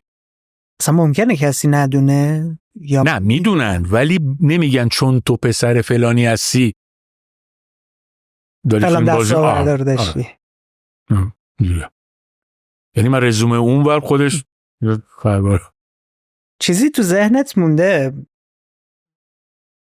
بخوایم مثلا اینطوری اشاره کنیم که فلان چیزو من از نصرت کریمی یاد گرفتم؟ یه چیزی که مونده باشه. خب بینشش، چون من خیلی کاراکتر عجیبیه دیگه. حس طنز و اون رابطه با کائنات که یه الگو واسه خودت نذار که اگه اینو داشته باشم من خوشبختم. نه، هنرمند هر چی بدی دستش ابراز هنری میکنه. من متاسفم اینا بعد دیگه بگم، حتی اگه به قیمت اینکه بعضی جواب سلام نده، اینا که آقا فیلم ما رو سانسور که ما فلان که ما آقا هنرمند این چیزا نمیفهمه. هنر شاغل چرا؟ شغل تو ازت گرفتن دیگه اون شغل رو نداری. بله، ولی یک هنرمند عکاسی میکنه، مینویسه، نقاشی میکنه، درس میده، میره 1000 تا کار میکنه.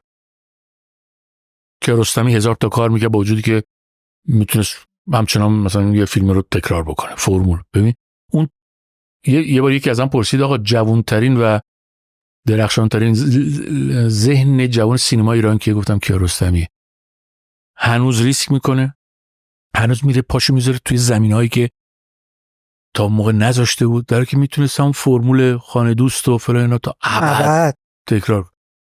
من 7 سال تو ایتالیا با هم همکار بودیم، به کاراش رسیدگی میکردم، جلساتی بودم چک سفید میذاشتن جا تو فقط بیا یه فیلم اینجا تو شهر ما بساز. کاری نداشت براش، کاری نداشت. حالا یادش کردیم بعد نیست یه کتم ازش بگم. من تو یکی از مستنداش میگفت اگر میخوای فیلمساز بمونی آماتور باید بمونی. دقیقاً. همیشه باید آماتور باشی. این حرفش خیلی مهمه و جالبه که اون فیلم نانو کوچه که اولین فیلمشه میگه آقا من تازه کار بودم. سگ تازه کار بود، اونم که بچه‌م تازه کار بود. 3 تا آماتور کار نابلد اومدن شروع فیلم بسازن. گفت من این الگو رو همینجور نگه داشتم تا آخر. کاری که کردم و تکرار نمی‌کنم چون اونو بلدم. میرم باز یه کاری می‌کنم بلد نیستم. که تهش اون فیلم 3 تا تخم مرغ رو که ساخته با موجه ها اصلا دیوانه کننده است. سسپانس و تعلیقی که اونجا ایجاد میکنه تمام سینمای هیچکاک رو بذار یه طرف، این 3 تا تخم مرغ 10 دقیقه یه رو فیلم چقدر اصلا حیرت آوره. ببین هنرمند هیچی جلوشو نمیگیره. میگم تو هنرمند رو بذار توی انفرادی نون و آب با خمیر نون مجسمه میسازه. اصلا اینی که من یه سری چیزا متاسفانه دقتم نمیره. شخص خودت جدا از اون نشانه هایی که رو هوا میقاپی، کنجکاویایی که داری میکشوند، شهودی تو دل ماجراها میزنی، چیز دیگه‌ای وجود داره که بتونه خوراک خلاقیتت باشه؟ که الان بخوای بیای بگی که من فلان کارها رو انجام میدم که خلاق‌تر بشم. نه، چیزی خلاق‌تر نمیشی. میگم یه شهوده، یه رعد و برقه. رعد و برق چه کوچیک باشه چه بزرگ باشه، تو به هر حال یهو میبینی دور برات چه خبره. اصلا مهم نیستون. بریم سمت جمع‌بندی؟ بریم سمت جمع‌بندی.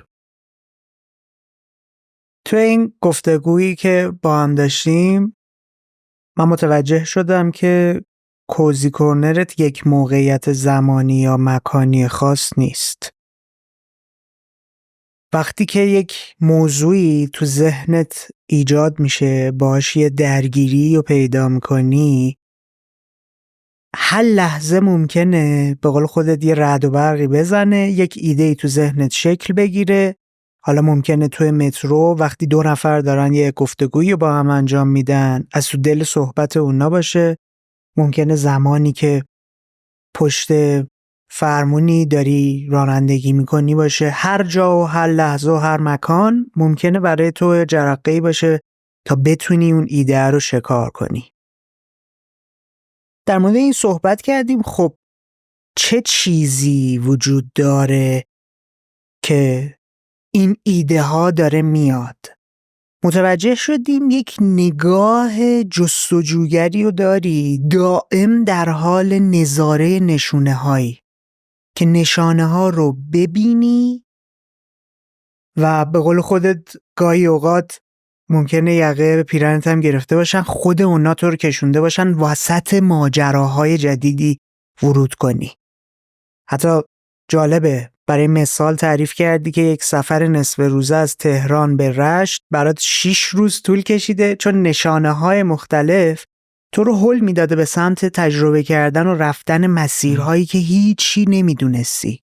اینجا بود که متوجه شدیم مقصده صرفاً فقط یک هدف گذاری میشه و تمام وجود بابک کریمی میاد توی مسیر تا بره تجربه کنه، شهود کنه، شکار کنه. صحبت این شد که خب این چی داره بهت میده؟ این کشف کردنه دنیای بیرونه چه تأثیری داره رود؟ متوجه شدیم که این شکارهای بیرونی باعث شناخت عمیق‌تر تو وجود خودت میشه، باعث مکاشفه درونی میشه که اینجا این باعث میشه که موتور زندگی تو، موتور خلاقه تو دائم روشن بمونه. برای همین توضیح دادی که درگیر کار میکنی خودت رو. یک روزی نیست که ذهنت رو درگیر یک چیزی نکرده باشی، چون داره خوراک میده که اون موتور زنده بودنت رو هم حتی روشن نگه داره و پیش بری باهاش. یه مقدار خاکا رو کنار زدیم ببینیم این داره از کجا میاد. متوجه شدیم توی فضا و بستری رشد پیدا کردی که هیچ وقت سرخوردت نکردن، ترمزت نشدن. اگر داشتی نگاه میکردی خودت توی کودکی نظاره‌گر پدری بودی که اون هم دائم داشته نگاه میکرده، یه تیکه چوب رو، اون چیزی که بوده رو نمیدیده، 4 قدم جلوتر رو میدیده. وقتی نگاه میکردی خمیری و زیر دستش میدیدی که فردا صبح که از خواب بیدار میشدی صورتکی شده بوده که برای خودش یک داستانی داشته، یک شخصیتی داشته و از اون تو رفتارش فضای تجربه کردن رو بهت میداده. برای همین خروجیش این شده توی عالم نوجوانی وقتی که دیدی موسیقی اون جوری که دوست داری نیست، راحت بتونی شیفت کنی بری سمت تجربه کردن، بری سمت تدوین، بری سمت بازیگری، بری سمت کارگردانی. توی فضایی رشد پیدا کردی که هر چیزی که داشته کنجکاوی تو رو قلقلک میداده میبرده سمت اینکه بری انجامش بدی، تجربهش کنی. اومدیم در مورد این صحبت کردیم که اگر اتفاقی که توی 51 سالگی تجربه کردی زودتر برات اتفاق میافتاد، چه تفاوتی درت ایجاد میشد؟ چند تا خاطره و داستانک کوتاهی رو برامون تعریف کردی که خیلی جالب بود. یکی ماجرای فردای شب مهمونی اختتامیه بود. باز کردیم مسئله رو که ممکن بود دچار توهمی می شدم، دچار خودبزرگبینی می شدم، دچار من کسکیم می شدم و همونجا به قول خودت چون دیگه محکم قدم ور می داشتی ممکن بود با سر سقوط کنی و پایان کار بابک کریمی باشه. متوجه شدیم جدا از این که این خودشکوفایی دیرهنگام، جدا از این که یک سری لذت‌ها و مسیرهای جدیدی رو به روت باز کرده، یک مسئولیتی رو هم برای خودت ایجاد کرده و اون هم این بوده که باید آگاهانه قدم‌های بعدیم رو بردارم. اینجا اومدیم در مورد این صحبت کردیم که چرا باید آگاهانه برمی داشتی قدم‌ها رو. اومد یه صحبت جالبی رو کردی، گفتی که آدم‌ها برای اینکه هنرمند باشن و هنرمند بمونن و تبدیل به یه شاغل نشن، به یه اپراتور نشن، لازم دارن که بتونن احساسات، حسها و تجربیاتی رو در دیگران به وجود بیارن. لازمه این که بتونن این کار رو انجام بدن این بود که خودشون رو بشناسن، احساساتشون رو بشناسن. 2 اینکه آدم‌ها، محیط پیرامون، فضاها، اتفاقات رو بتونن درگیرش بشن، درکش کنن تا بتونن درونی کنن و بعد نمود بیرونی برشون پیدا کنه و بازسازیش کنن. اینجا بود که متوجه شدیم هنرمند بودن صرفاً اصلا برای شما یک مسیر و یک هدفیه که دیگه باقی چیزها رو ابزار میدونی. برای همین یک زمانی ابزار تدوین رو دستت گرفته بودی، داشتی توی اون حوزه کار میکردی، یک زمانی سمت نوشتن و کارگردانی رفتی، یک زمانی سمت فیلم برداری رفتی، بعد سویچ کردی سمت بازیگری، چون متوجه شدی که اگر تو بخوای خلق کنی، اگر تو بخوای هنرمند بمونی، کسی نگفته توی یک حوزه این کار رو انجام بدی. چند بار تکرار کردی که اگر تو روحیه و ذات هنرمندانه داشته باشی، توی زندان هم که باشی، با اون نون و آبی که بهت میدن، با خمیر اون نون میتونی کار خودت رو پیش ببری. در مورد این صحبت کردیم که خب این هنرمند بودن، خلق هنره، چه چیزی رو داره در تو ایجاد میکنه، چه حسی رو داره برات ایجاد میکنه. متوجه شدیم کمکت میکنه که بتونی ادامه بدی، کمکت میکنه که بتونی تجربه کنی، کمکت میکنه که بتونی پیش بری.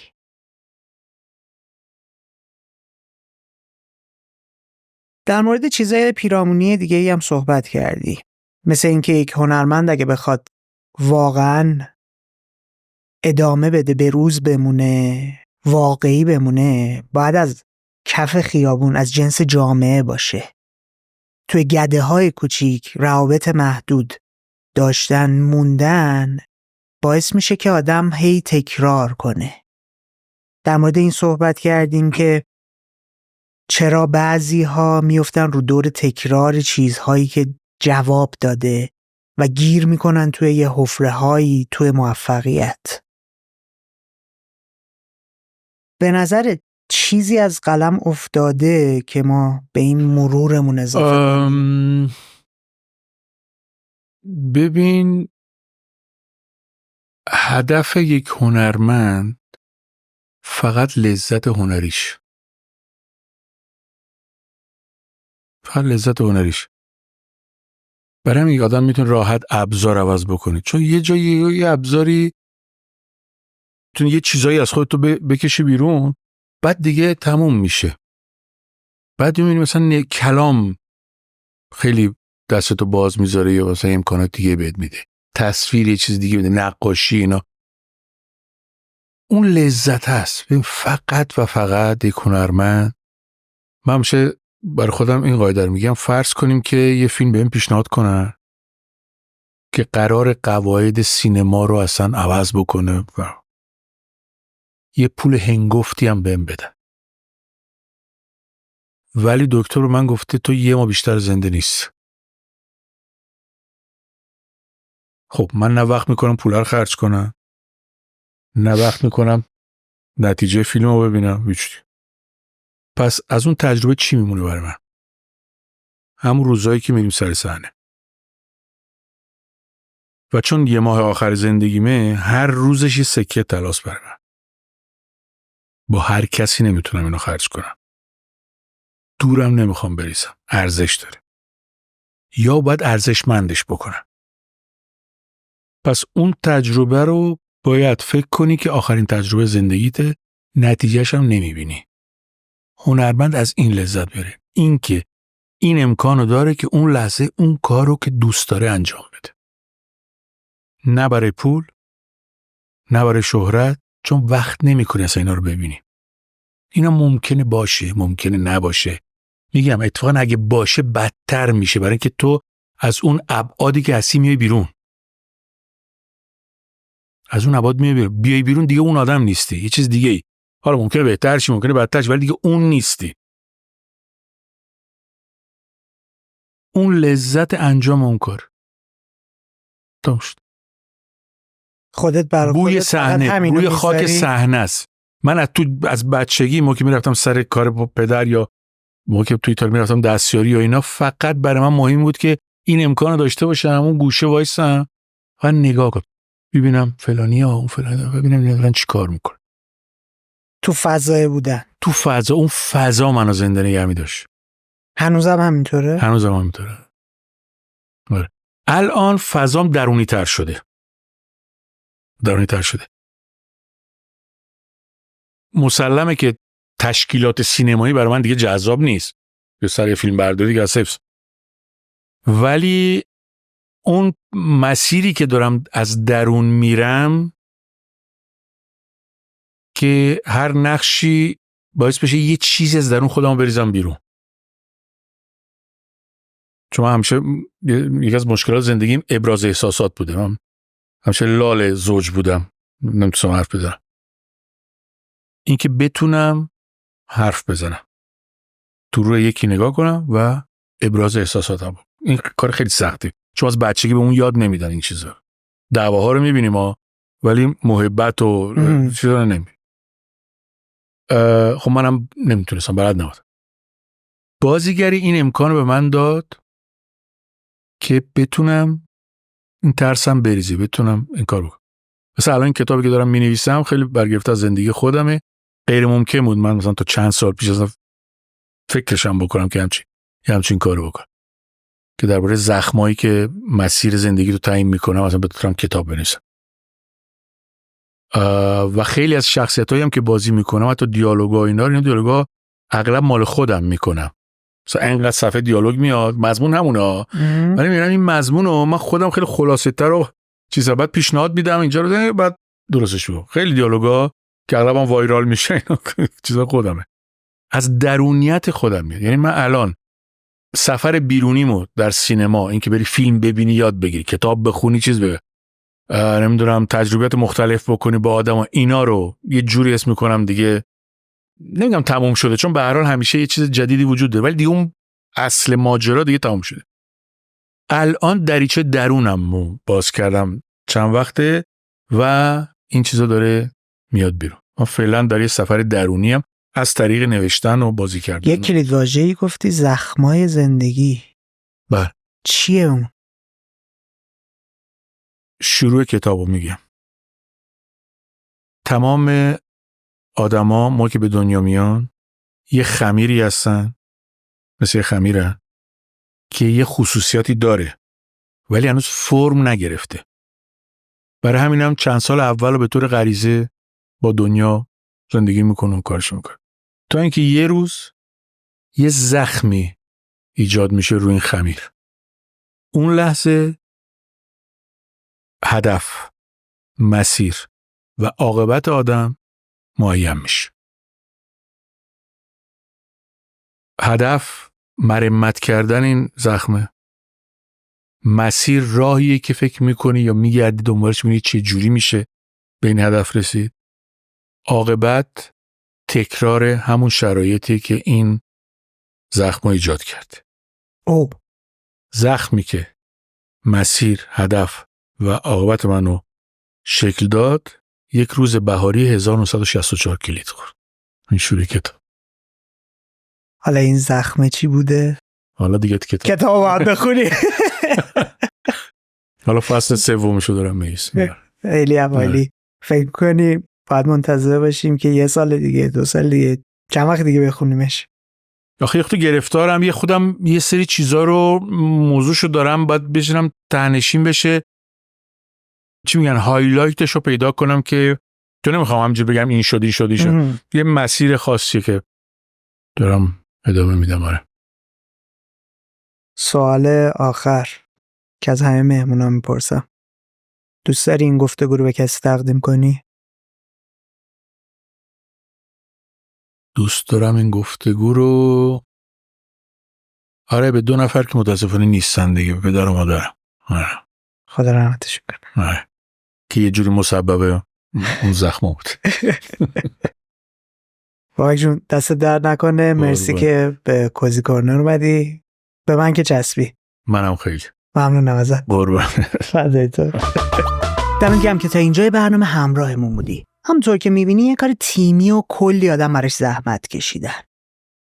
از اونجایی که ما خیز برداشتیم تا تبدیل بشیم به پادکست بین‌المللی، به کمکت احتیاج داریم. با سابسکرایب کردن کانال یوتیوب ما و بزرگ کردن کامیونیتیمون کمک میکنی قدرت رسانه‌ایمون بالاتر بره. اینطوری امکان این که مهمونهای غیر ایرانی هم دعوت کنیم به برنامه برامون فراهم‌تر میشه. پس زحمت بکش پلتفرم‌های مختلف ما مخصوصا یوتیوب رو دنبال کن. خیلی مراقب خودت باش. به زودی میبینمت.